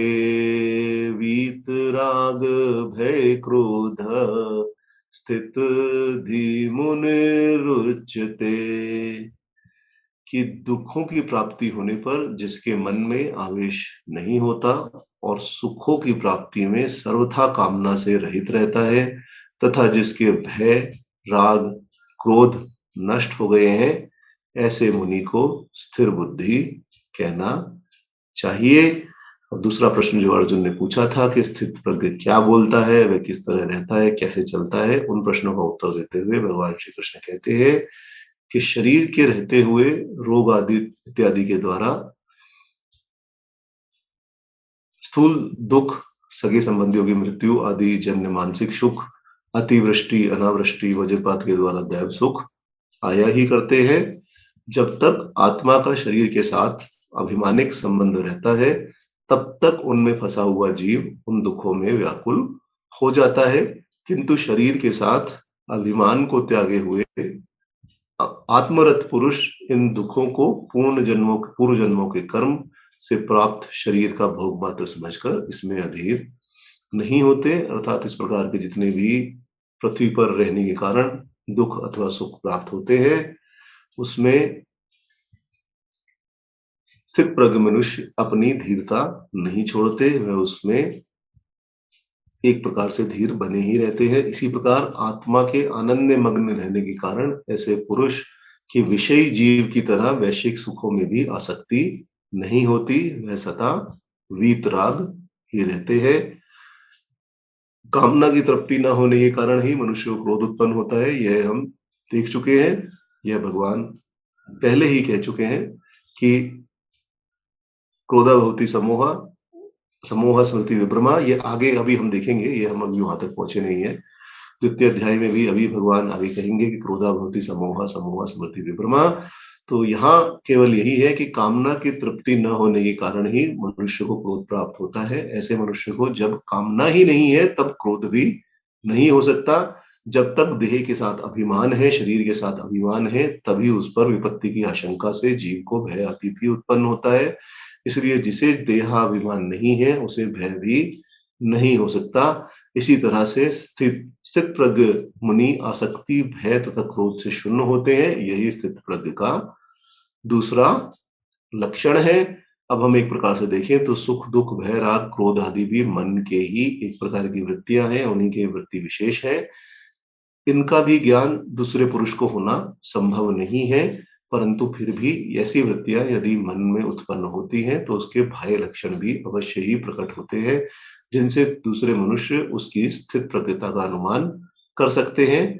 यही पहले श्लोक की अपेक्षा इस श्लोक में विशेष है कि किस मनुष्य की कामनाएं हट गई और किसकी नहीं हटी, यह जानना बहुत कठिन बात है। ऐसे अनुमानों में बहुधा दोष भी आ जाते हैं, किंतु सुख दुख आदि के जो लक्षण प्रकट होते हैं, उनसे सुख दुख आदि का अनुमान करने में विशेष बाधा नहीं पड़ती। दुख से आप देखेंगे संसार में भी, आप समाज में भी, कि जब किसी को दुख प्राप्त होता है तो वह अनायास ही भगवान को कोसने लग जाता है कि हाय राम, ये आपने मेरे साथ क्या कर दिया, ऐसा क्यों हो गया, यह आपत्ति मुझ पर क्यों आ पड़ी, मैं इससे बचने के लिए क्या करूं।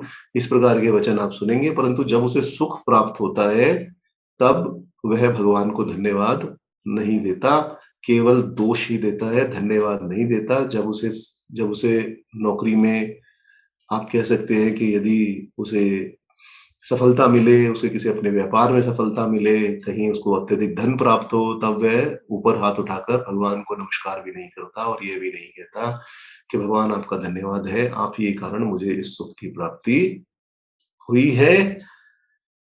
और इसी प्रकार सुख की अत्यंत इच्छा रखने वाला मनुष्य भी, भगवान मुझे यह दिला दो, भगवान मुझे वह दिला दो, यह वस्तु मुझे कैसे प्राप्त हो, वह वस्तु मुझे कैसे प्राप्त हो, यह कहता हुआ दिखाई दे जाएगा। परंतु जो स्थित प्रज्ञ है उसमें इस प्रकार के लक्षण नहीं दिखाई देंगे।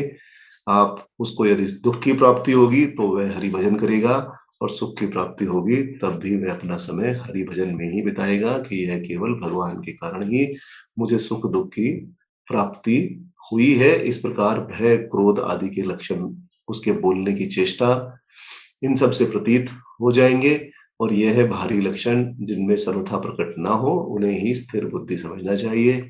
यही भगवान का अभिप्राय है। अब यहाँ प्रश्न यह भी हो सकता है कि जब उस उच्च अवस्था को मनुष्य प्राप्त कर लेगा, मुनि अवस्था को मनुष्य प्राप्त कर लेगा, जब उसे न तो दुख प्राप्त होने पर दुख ही प्राप्त होगा और न ही सुख प्राप्त होने पर सुख की ही अनुभूति होगी, तब सुख दुख पैदा ही क्यों होंगे, फिर उनमें उद्वेग और स्पृहा का अवसर आएगा ही क्यों। इसी का समाधान करते हुए भगवान श्री कृष्ण कह रहे हैं कि साधारण साधन दशा में भी पूर्व जन्मों के कर्म के अनुसार सुख दुख आदि आ ही जाया करते हैं। वैसे सुख दुख के आ जाने पर भी उद्वेग या स्पृहा जिसमें ना दिखाई दे, उसे स्थित प्रज्ञ मानना चाहिए। अर्थात सांसारिक पुरुष सुख दुख में जैसे पराधीन होकर जिस प्रकार की भाषा बोलने लगते हैं, वैसे स्थित प्रज्ञ नहीं बोलते। अभी तो दुख सुखों को सहन भीतर ही भीतर कर लेते हैं और राग भय क्रोध आदि वृत्तियां उनकी सर्वथा क्षीण हो जाती हैं। एक कथा है इसमें कि एक बार एक महात्मा किसी, और मैंने भी एक महात्मा के मुख से ही यह कथा सुनी थी कि एक बार एक महात्मा किसी धनाढ्य मनुष्य के यहाँ रात्रि व्यतीत करने के लिए गए। शहर में जा रहे थे, उनका एक भक्त था, धनी भक्त था, सेठ जी थे। तो रात्रि में सोचा कि उन्हीं के निवास स्थान पर निवास कर लें, और रात्रि में अपने समस्त चेलों को लेकर वह उस धनी मनुष्य के घर में चले गए। धनी मनुष्य ने जैसा वह कर सकता था वैसा उनका सत्कार किया, आदर किया, और फिर स्नान ध्यान के पश्चात समस्त मुनियों ने और वो जो आचार्य थे उन सभी ने वहाँ अपनी पूजा अर्चना की, कपड़े अपने सुखा दिए और रात्रि में विश्राम से सो गए। अब रात्रि में वहाँ उस सेठ के घर में चोरी हुई, धनी मनुष्य के घर में चोरी हुई। चोर समस्त सामान ले गए और जब सामान की गठड़ी बांध रहे थे तो वहाँ उन्हें उन महात्मा का लंगोट नजर आया और उन्होंने महात्मा का वह लंगोट उठाकर वह गठड़ी बांधी और सारा सामान ले गए। सुबह जब हाहाकार सुना तो तब महात्मा उस धनी मनुष्य के समक्ष गए, सेठ जी के समक्ष गए और उनसे पूछा कि आप बताइए कि आप क्यों रो रहे हैं? तब उन्होंने कहा कि अरे महात्मा जी, कल तो बहुत ही बड़ी विपत्ति हम सब पर आ पड़ी, हमारे घर में चोरी हो गई। तो उन्होंने कहा अच्छा, क्या क्या चोरी हुआ तुम्हारा? तो उन्होंने कहा जी आधा सामान ले गए और आधा रह गया। उन्होंने कहा चलो कोई बात नहीं। महात्मा ने कहा चलो कोई बात नहीं, तुम्हारा भी आधा गया, हमारा भी आधा गया। तब वह धनी मनुष्य अत्यंत ही विस्मित हुआ और उसने कहा कि आपका कैसे आधा गया? सामान तो सारा मेरे घर से गया है, आप तो वैसे ही फक्कड़ महात्मा हो, आपके पास वैसे ही क्या है ये झोला लाठी के अलावा, तो आप क्या, आपका कैसे आधा सामान चला गया? उन्होंने कहा देखो, कल हमने शाम को स्नान के बाद ध्यान से पहले अपनी लंगोटी और धोती यहाँ सुखाई थी। अब चोर हमारी धोती तो छोड़ गए और लंगोटी ले गए, तो हमारा भी आधा सामान चला गया और तुम्हारा भी आधा सामान चला गया। तो इस प्रकार न महात्मा ने विलाप किया और न ही कुछ अनुचित वचन कहे। तब आप इस प्रकार के मनुष्यों को देखकर अथवा उनकी बातें सुनकर आप यह समझ सकते हैं कि उनमें राग भय क्रोध आदि वृत्तियां क्षीण हो गई हैं और इस प्रकार वह स्थित प्रज्ञ है। परंतु आजकल तो ऐसे ऐसे महात्मा भी हैं जो क्रोध भी करते हैं, जिनमें राग भी है, जिनमें भय भी है, सांसारिक विषयों से स्पृहा भी है। तब आप खुद ही विचार कर सकते हैं कि क्या उन्हें स्थित प्रज्ञ कहा जा सकता है, जिनकी बुद्धि स्थिर हो गई है कहा जा सकता है? और यदि उनकी बुद्धि स्थिर ही नहीं हुई है और यह सभी वृत्तियां उनके हृदय में विद्यमान है, तब तो मैं कहूंगा कि वह गृहस्थों से भी गिरे हुए हैं, क्योंकि गृहस्थ की वृत्तियां तो केवल अपने परिवार के पालन पोषण के लिए ही होती हैं। परंतु इन सभी महात्माओं की वृत्तियां, महात्मा तो मैंने नहीं कहूंगा, परंतु इन सभी मनुष्यों की वृत्तियां केवल अपने सुख साधनों की अथवा अपने मान अभिमान को बढ़ाने के लिए ही होती हैं। अब यहाँ एक बात और जो समझने योग्य है वह यह है कि स्पृहा और भय के क्या अर्थ है। अब इस श्लोक में जिसे स्पृहा कहा गया उसी को राग भी समझना चाहिए। स्पृहा अर्थात इच्छा, इच्छा ही जब निरंतरता का रूप धारण कर ले अर्थात इच्छा का प्रवाह चल पड़े तो वही राग कहलाता है।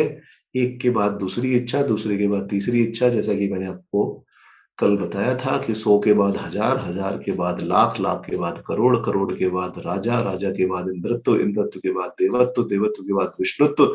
तो इस प्रकार का कोई भी अंत नहीं होता और यही अनवरत रूप से चलने वाली इच्छाएं ही राग है।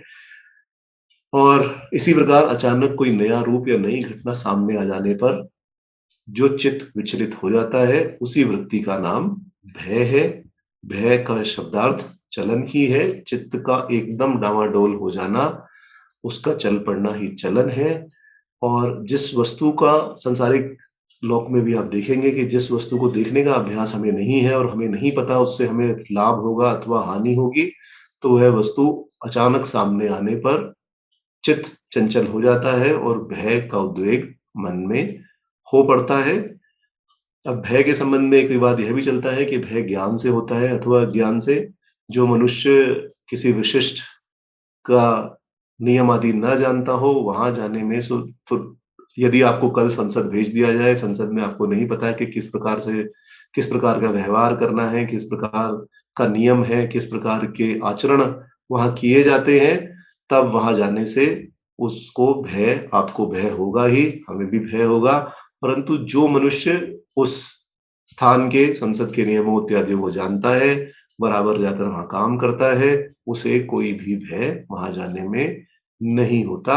इसलिए जो भय है वह तो अज्ञान जनित ही है, अज्ञान मूलक ही है, अज्ञान से ही भय की उत्पत्ति हुआ करती है। आपको बहुत ही साधारण यदि इस विषय में कोई उदाहरण देखना है तो आप छोटे बच्चों में देख सकते हैं कि छोटे बच्चों में अंधेरे के प्रति, अंधेरे में जाने के लिए बहुत ही भय रहता है। परंतु यदि आप हाथ पकड़कर उन्हें अंधेरे में ले जाएं और दिखा दें कि देखिए यहाँ कुछ भी नहीं है, किससे आप डर रहे हैं, तब उनमें वह भय सर्वथा शांत हो जाता है।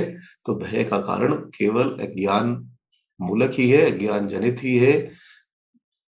बच्चों को यह ज्ञान नहीं रहता कि वे किस प्रकार अंधेरे में जाएं। उन्हें लगता है कोई छुपा होगा, कोई वहां हो सकता है जानवर बैठा हो जो उन पर आक्रमण कर दे, और उससे वह अज्ञान मूलक भय उत्पन्न हो जाता है। और यह स्पष्ट है कि जो भय है वह ज्ञान जनित या ज्ञान मूलक ही है। इसलिए यहाँ यही कहा गया कि जिसकी यह तीनों वृत्तियां, भय, राग और क्रोध, जिसकी निवृत्ति, जो इनसे दूर हट चुका, जिससे इनकी निवृत्ति हो गई, उनके उनमें यह बाह्य लक्षण भी प्रकट नहीं होते, और जिनमें यह बाह्य लक्षण नहीं प्रकट होते उन्हें ही स्थित प्रज्ञ समझना चाहिए। अब आगे दूसरे प्रश्न में अर्जुन ने पूछा था, स्थिति दिहि की प्रभाषते, कि स्थित योगी कैसे बोलते हैं। इसका उत्तर भगवान श्री कृष्ण देते हैं कि य सर्वत अनाभिस्नेह तत् तत् प्राय शुभ अशुभ, न अभिनंदति न द्वेष्टि तस्य प्रज्ञा प्रतिष्ठिता, न अभिनंति न द्वेष्टि तस्य प्रज्ञा प्रतिष्ठिता। कि जो मनुष्य सब प्रकार से स्नेह रहित हुआ, उस शुभ अथवा अशुभ वस्तु को प्राप्त कर न तो प्रसन्न होता है और न द्वेष करता है, उसकी बुद्धि स्थिर है। और इसी को एक प्रकार से ब्रह्म की प्राप्ति भी कहा जाता है कि जब ऐसी बुद्धि प्राप्त हो गई तब ब्रह्म ज्ञान भी अपने आप ही प्राप्त हो गया। विषयों में आसक्ति के न रहने के कारण स्थित प्रज्ञ योगी सभी अवस्थाओं में निसंग ही बने रहते हैं, अर्थात किसी वस्तु के प्रति उनके चित्त का आकर्षण अथवा लगाव नहीं रहता। यही सर्वत्र अनाभिस्नेह शब्द का तात्पर्य है। जहां राग है वहां द्वेष भी है, क्योंकि विषयी जीव को चित्त के अनुकूल, मन के अनुकूल विषयों में राग और प्रतिकूल दिशाओं में द्वेष होता ही है। हितकर पदार्थ का हम सदा अभिनंदन करते हैं और खुश होते हैं कि अरे वाह, ये हमें अच्छा मिला, बहुत अच्छा मिला, इस प्रकार उसकी प्रशंसा भी करते हैं। और अहितकर पदार्थ को सदा घृणा की दृष्टि से ही देखा करते हैं कि ये हमें क्यों प्राप्त हो गया, यह तो हमें नहीं प्राप्त होना चाहिए था। यह हमारी संसारिकों की प्रवृत्ति ही है। परंतु जिस पुरुष की प्रज्ञा प्रतिष्ठित हो गई है, जिस पुरुष की बुद्धि प्रतिष्ठित हो गई है, उसकी ऐसी प्रवृत्ति नहीं रहती। वह प्रिय अप्रिय की तरह हित और अहित, शुभ अथवा अशुभ को भी समान दृष्टि से ही देखता है। न हितकर कार्य का अनुमोदन करता है और न ही अहितकर कार्य से द्वेष करता है। इससे यही अनुमान लग सकता है कि उस मनुष्य का अंतकरण का द्वेष किसी के साथ नहीं रहता। ऐसा क्यों होता है? ऐसा इसीलिए है क्योंकि स्थित प्रज्ञ योगी का चित्त विषयों से परे ब्रह्म में सदा लवलीन रहने के कारण न तो राग को प्राप्त होता है और न ही द्वेष को प्राप्त होता है, क्योंकि वह इन दोनों से परे है, इन दोनों से ऊपर उठ चुका है। इसलिए वह न तो शुभ को पाकर ब्रह्म में विवल हो जाता है और न ही अशुभ को पाकर द्वेष से दग्ध होने लगता है। वह शुभ अशुभ दोनों को ही प्रारब्धानुसार प्राप्त कर धीर भाव से दोनों को ही ग्रहण करता है, और ऐसे ही उदासीन की तरह लौकिक जगत में बातचीत करता रहता है, लौकिक जगत में रहने पर भी वह सदा ब्रह्म में ही अवस्थित रहता है। अब आगे इसका उदाहरण देते हुए भगवान समझाते हैं कि किस प्रकार वह स्थित प्रज्ञ योगी अपनी उस अवस्था में व्यवस्थित रहता है, उस अवस्था को बनाए रखता है। परंतु यहाँ मैं एक चीज कहना चाहूंगा कि ब्रह्म ज्ञान और भ्रम ज्ञान, भ्रम ज्ञान और ब्रह्म ज्ञान में यही अंतर है कि जिसे ब्रह्म ज्ञान प्राप्त हुआ है उसे लगता है कि मुझे ब्रह्म ज्ञान की प्राप्ति हो गई, परंतु वह शुभ वस्तु को पाकर प्रसन्न भी होता है और अशुभ वस्तु को पाकर अप्रसन्न भी होता है। निंदा होने पर क्रोध भी करता है और कोई उसके विषय में अच्छा बोल दे, प्रशंसा करने पर वह स्पृहा भी रखता है, उसके प्रति प्रेम भी प्रदर्शित करता है। तो ऐसा मनुष्य यदि है तो उसे ब्रह्म ज्ञान की प्राप्ति नहीं हुई, क्योंकि उसकी बुद्धि स्थिर नहीं है, वह अभी भ्रम में है, इसी भ्रम में विद्यमान है कि उसे ब्रह्म ज्ञान की प्राप्ति हो गई है। अब इसी को आगे समझाते हुए भगवान श्री कृष्ण यहाँ कछुए के उदाहरण द्वारा समझाते हैं कि यदा संहरते च अयं कूर्म अंगानीव सर्वशः इंद्राणि इंद्रिये अर्थेभ्य तस्य प्रज्ञा प्रतिष्ठिता। इंद्रियाणि इंद्रिय अर्थेभ्य तस्य प्रज्ञा प्रतिष्ठिता। कि जिस प्रकार कछुआ सब ओर से अपने अंगों को समेट लेता है, उसी प्रकार वह मनुष्य अपनी समस्त इंद्रियों को इंद्रियों के विषय से हटा लेता है। तब यही समझना चाहिए कि उसकी बुद्धि स्थिर है। अब इस श्लोक में तथा आगे के अन्य 5 श्लोकों में किमासीत अर्जुन ने जो प्रश्न किया था कि स्थित प्रज्ञ योगी कैसे रहते हैं, इस प्रश्न का उत्तर दिया गया है। कठोपनिषद में लिखा है कि प्रजापति ने मनुष्य की इंद्रियों को बाहर की ओर कर दिया, इसलिए मनुष्य केवल अपनी इंद्रियों की ही सेवा करता है, इंद्रियों के द्वारा बाहरी विषयों को ही प्राप्त करने की इच्छा रखता है, अंतरात्मा को नहीं देख सकता। केवल उसे कोई धीर पुरुष ही अमृत पाने की इच्छा करके जब इंद्रियों को भीतर की ओर खींच लेता है, तभी उन्हें अंतरात्मा का दर्शन हो सकता है। इसलिए इंद्रियों को रोके बिना न तो परमात्मा में मन लग सकता है और न ही आत्मा का अनुभव ही हो सकता है। सांसारिक पुरुष जब इंद्रियों के विषय प्राप्त हो तो बड़े उल्लास से उसमें प्रवृत्त होते हैं। कोई अच्छा गा रहा है तो हम वहां सुनने के लिए लालायित होते हैं, क्योंकि कान अच्छा सुनना चाहते हैं और उसी गायन को बार बार सुनने की भी इच्छा रखते हैं। जैसे एक बार फिर वंस मोर कहा जाता है, तो वह तृप्ति ना होना ही, उस गायन के कारण श्रवणों की तृप्ति ना होना ही वही अवस्था है और उसी अवस्था को वहां दिखाया जाता है। इसी प्रकार स्पर्श रूप रस गंध का भी आप वृत्तांत कर सकते हैं कि यदि अच्छा खाना कहीं मिल रहा है तो उस खाने को बार बार खाने की इच्छा मन में रहती है।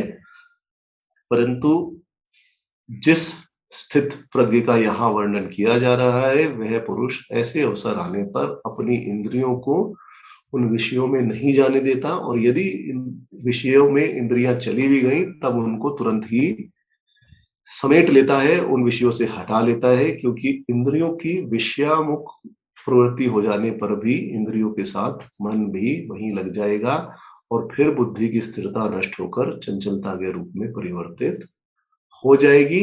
इसलिए भगवान श्री कृष्ण यहाँ यही कह रहे हैं कि इंद्रियों को विषयों से हटा लेना ही युक्ति युक्त है। साधन दशा में तो यह आवश्यक है। यदि आप साधना कर रहे हैं तो साधना की दशा में तो यह अत्यंत आवश्यक है, क्योंकि सिद्ध दशा प्राप्त न होने पर जब कोई सिद्ध दशा में प्रतिष्ठित हो जाएगा तो उसके लिए शुभ और अशुभ बराबर नहीं रहेंगे, उस पर सभी का प्रभाव पड़ेगा। परंतु जिसने अपनी इंद्रियों को विषयों से हटा लिया और सिद्ध दशा में प्रतिष्ठित हो गया, उसके लिए शुभ अशुभ सब बराबर रहेंगे। सुख दुख का कोई भी किसी प्रकार का असर उस पर नहीं पड़ेगा और इस प्रकार अपनी इंद्रियों को विषयों से हटाने की आवश्यकता ही उस स्थित पद को नहीं रहेगी। इस कारण जो योगी कछुए की तरह सब इंद्रियों को अपने भीतर की ओर समेट लेते हैं, उसे ही स्थित प्रज्ञ समझना चाहिए।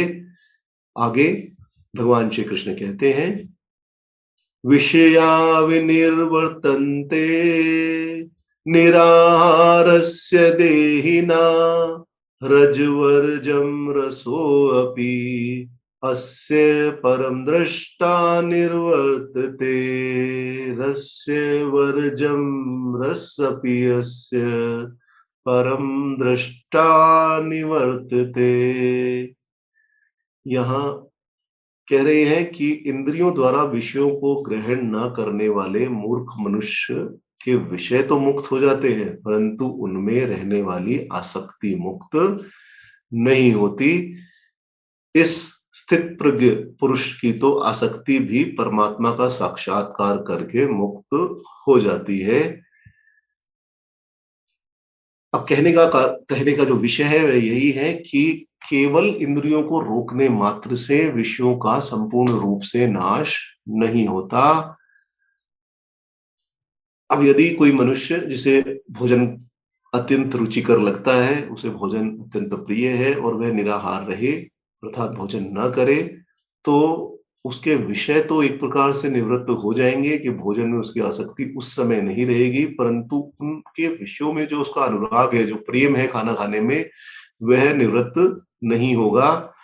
और यह भावना मन में बनी ही रहेगी कि जैसे ही मेरा निराहार रहने का प्रण पूर्ण होगा, मेरा व्रत पूर्ण होगा, मैं ये खाऊंगा, मैं वो खाऊंगा, मैं ऐसे खाऊंगा, मैं वैसे खाऊंगा, चाहे ना खा पाए परंतु यह इच्छा उसके मन में रहेगी ही।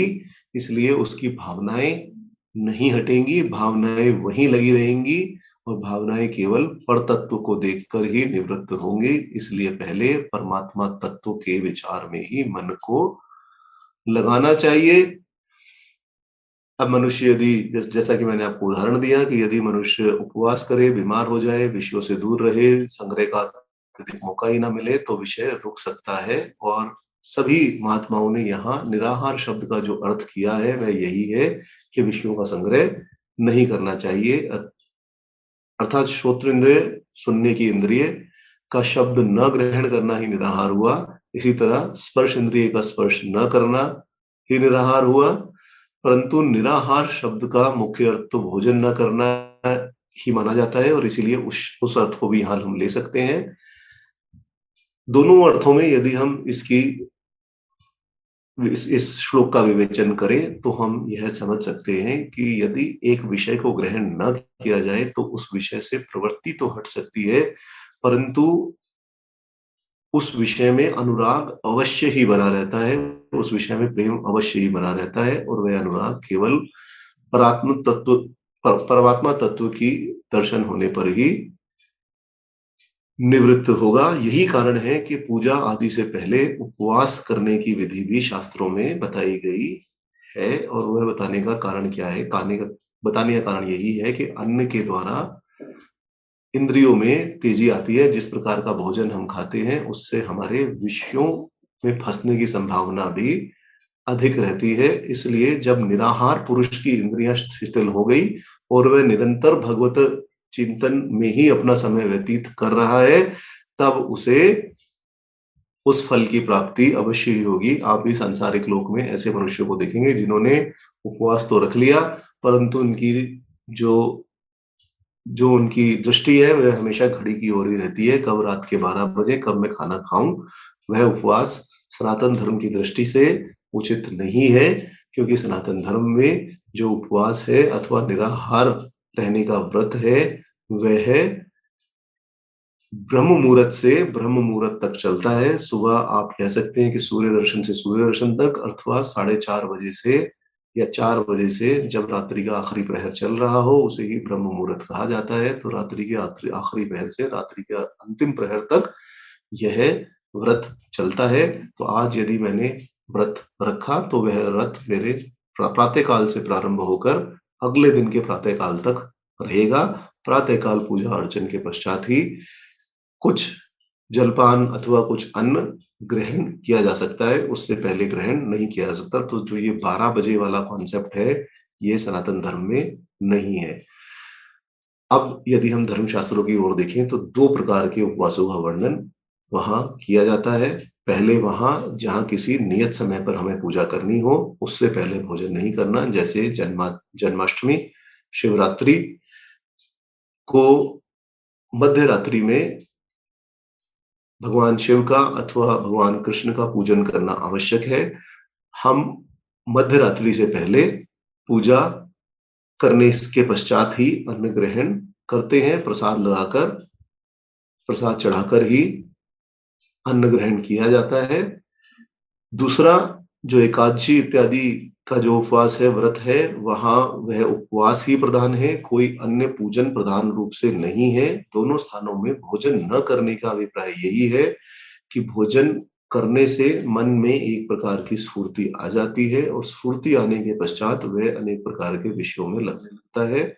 इसलिए उपवास में आहार ग्रहण न करने से मन में वैसी स्फूर्ति भी नहीं रहती, क्योंकि मन को अन्न में ही बताया गया है। मन क्या है? मन अन्न में ही है। आपने यह भी सुना होगा कि कुछ ज्ञानी मनुष्य यह भी ज्ञान प्रचारित कर रहे हैं। मैंने भी कुछ इंटरनेट वेबसाइट्स पर और अथवा कुछ व्हाट्सएप फॉरवर्ड्स पर भी ये मुझे फॉरवर्ड किया गया, जिसमें ज्ञानी मनुष्य यह प्रचारित कर रहे हैं कि उपवास का अर्थ है उपवास। यदि हम इसकी संधि कर दें तो यह बनता है उपवास अथवा निकटवास। तो आप भगवान के निकटवास करिए, भूखे रहने की कोई भी आवश्यकता नहीं है। यह भगवान ने कहीं भी नहीं कहा, परंतु ऐसा नहीं है। निराहार शब्द का प्रयोग भी धर्मशास्त्रों में किया गया है, जिसका पूर्ण रूप से अर्थ यही बनता है कि अपने मन को विषयों से हटा लो, निराहार रहो, ताकि मन शिथिल हो जाए और मन के शिथिल होते ही इंद्रियां भी शिथिल हो जाएंगी और वह अपने विषयों में नहीं लगेंगी। इसलिए उपवास में निराहार ही रहना उचित है, क्योंकि जब तक निराहार नहीं रहेंगे, मन शिथिल नहीं होगा, इंद्रियां शिथिल नहीं होंगी, तब तक परमात्मा की ओर वह मन नहीं जाएगा। और यदि आपका मन तब भी अन्न की ओर खींच रहा है, तब, क्योंकि मन अन्न में है, कैसे अन्न में है ये भी आगे बताएंगे, परंतु तब भी मन यदि अन्न की ओर खींच रहा है, तब उपवास करने का कोई भी औचित्य नहीं है, क्योंकि तब शारीरिक रूप से तो आप अन्न से दूर रहेंगे, परंतु मानसिक रूप से सदैव अन्न के पास ही रहेंगे। ऐसा क्यों है? आप लौकिक जगत में यदि उदाहरण देखें तो यदि हाथी पकड़ने वाले लोग, शिकारी जब हाथी पकड़ते हैं तब क्या करते हैं? गड्ढा खोद देते हैं, हाथी उसके अंदर गिर जाता है, कई दिन तक उसको कुछ भी भोजन नहीं देते, जिसके कारण हाथी शिथिल हो जाता है और तब उसको आराम से पकड़ लेते हैं, उसकी चेतना कम हो जाती है और तब उसे आराम से पकड़ लेते हैं। इसी प्रकार मन को भी अन्न न देकर उसे शिथिल बनाया जाता है, इसीलिए निराहार रहा जाता है। जब वह तभी वह पकड़ में आ सकता है जब वह शिथिल हो।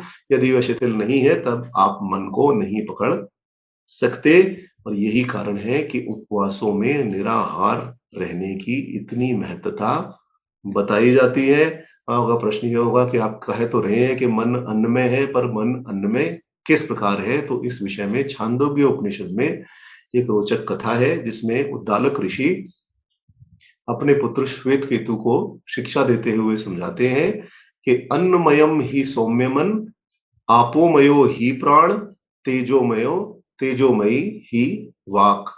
अर्थात हे सौम्य, मन अन्न में है, अन्न से ही बनता है। प्राण तत्व आपो में है, अर्थात जल से बनता है, और वाक तेजोमयी है।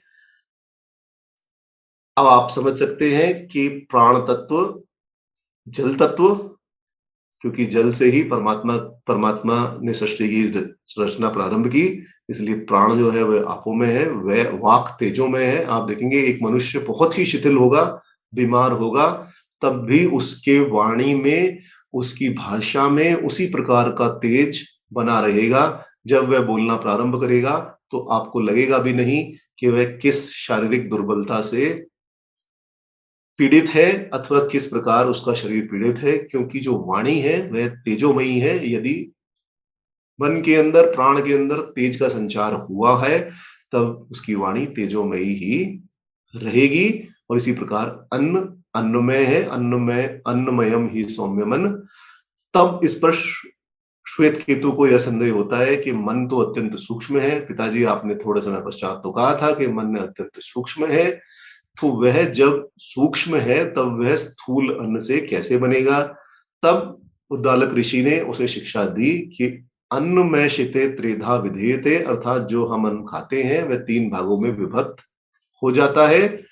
जो सत्विष्ट अर्थात स्थूल मात्र है वह मूल रूप होकर थोड़ी देर के बाद ही मल रूप से बाहर निकल जाता है।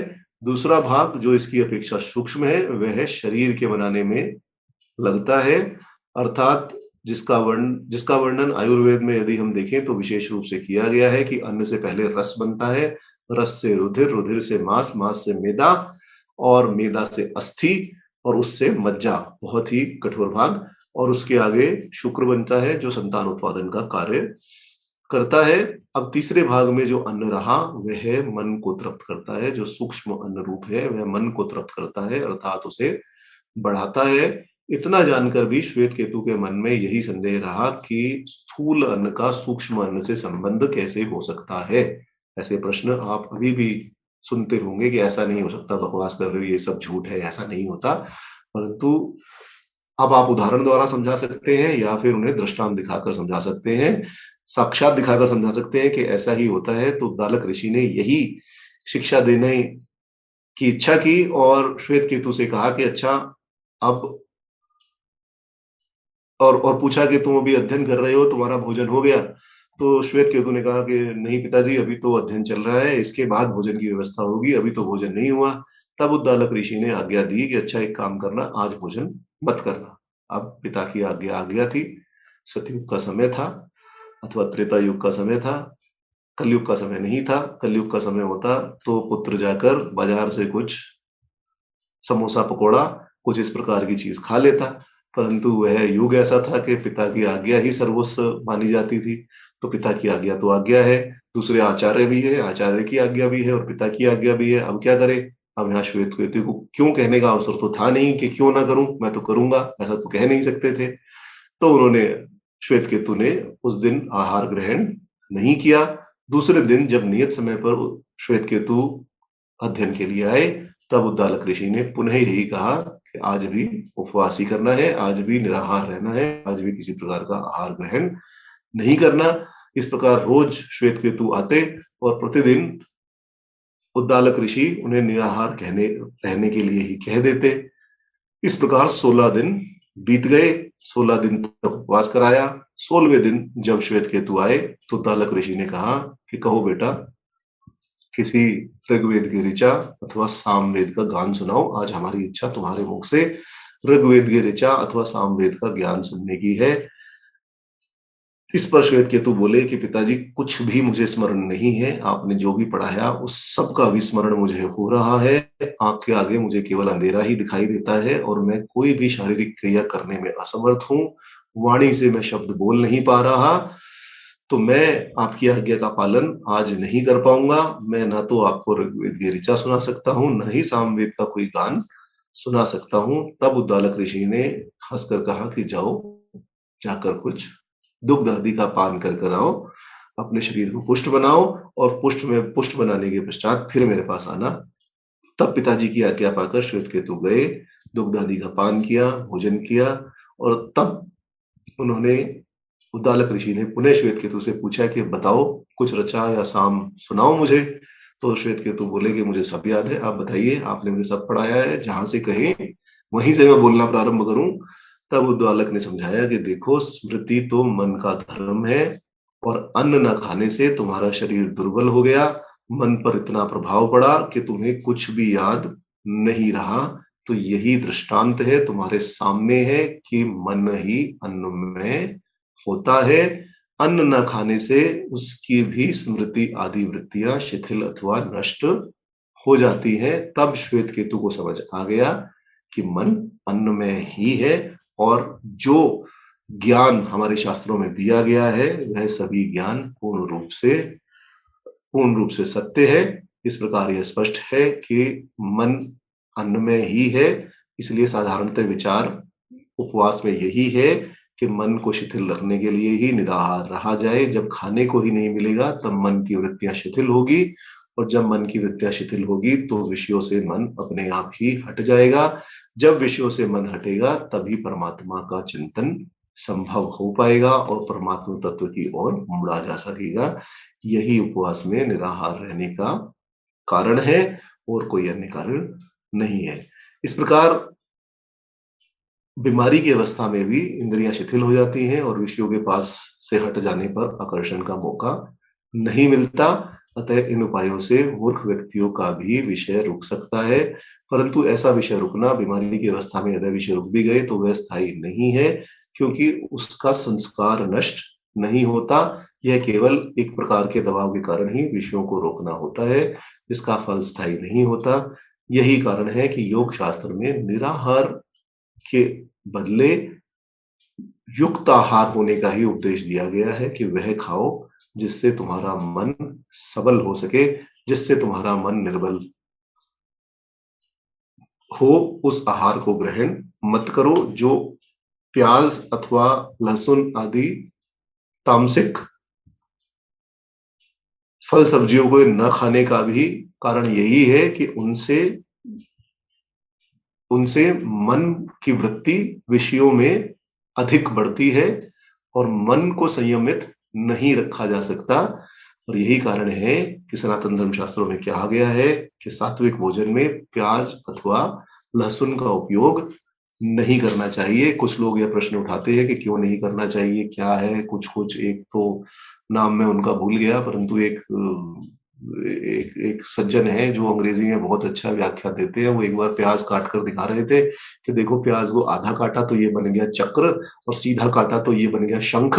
इसलिए वैष्णव जो है ये भोजन नहीं करते, परंतु उन्हें पूर्ण ज्ञान की आवश्यकता है।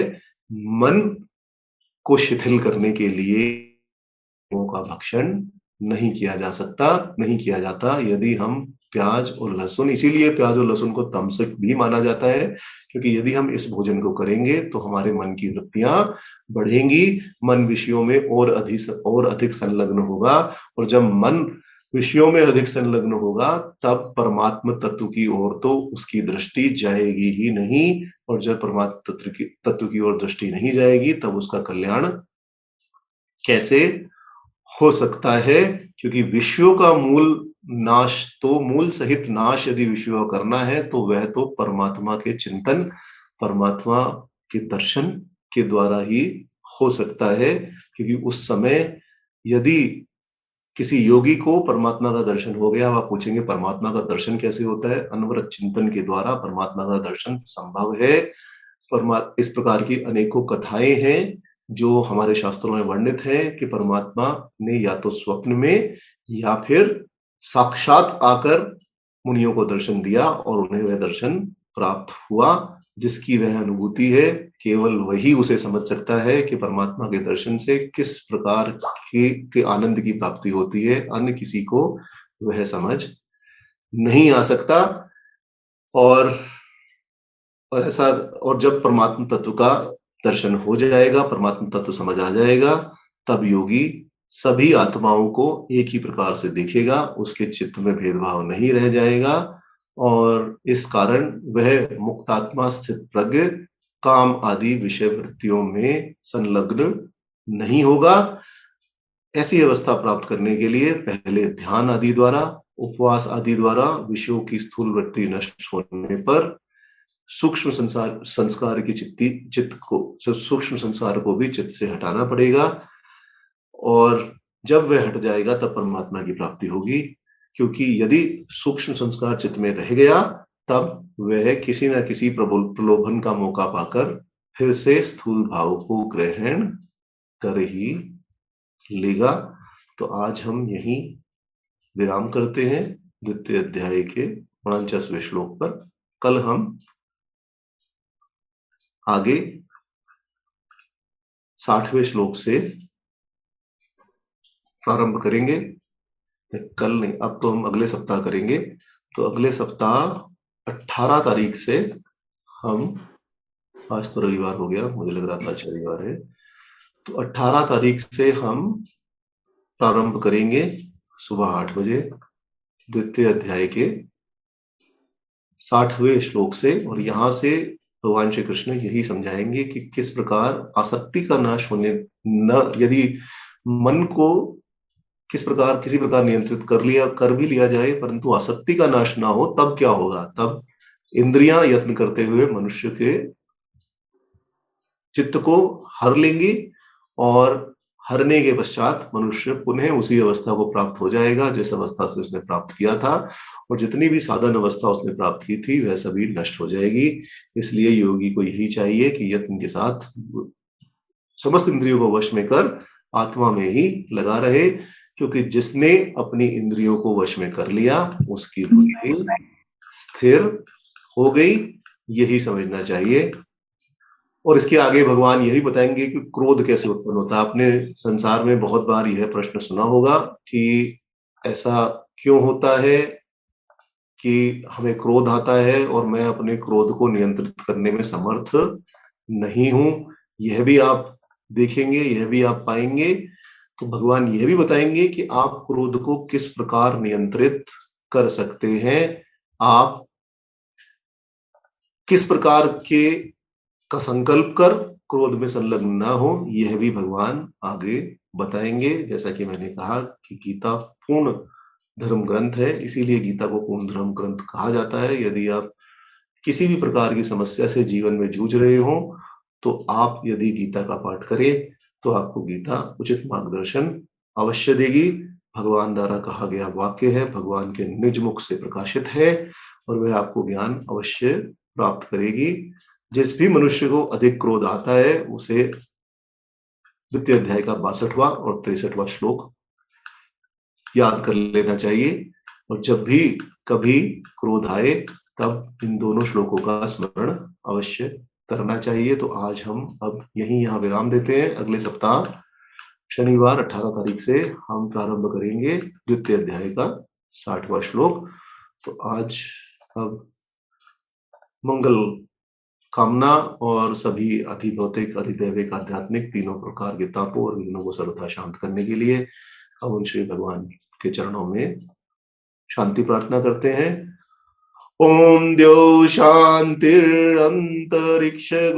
शांति पृथ्वी शांतिरापः शांतिरौषधयः शांति वनस्पतयः शांति विश्वे देवा शांति ब्रह्मा शांति सर्वं शांति शांतिरेव शांति सामा शांतिरेधि।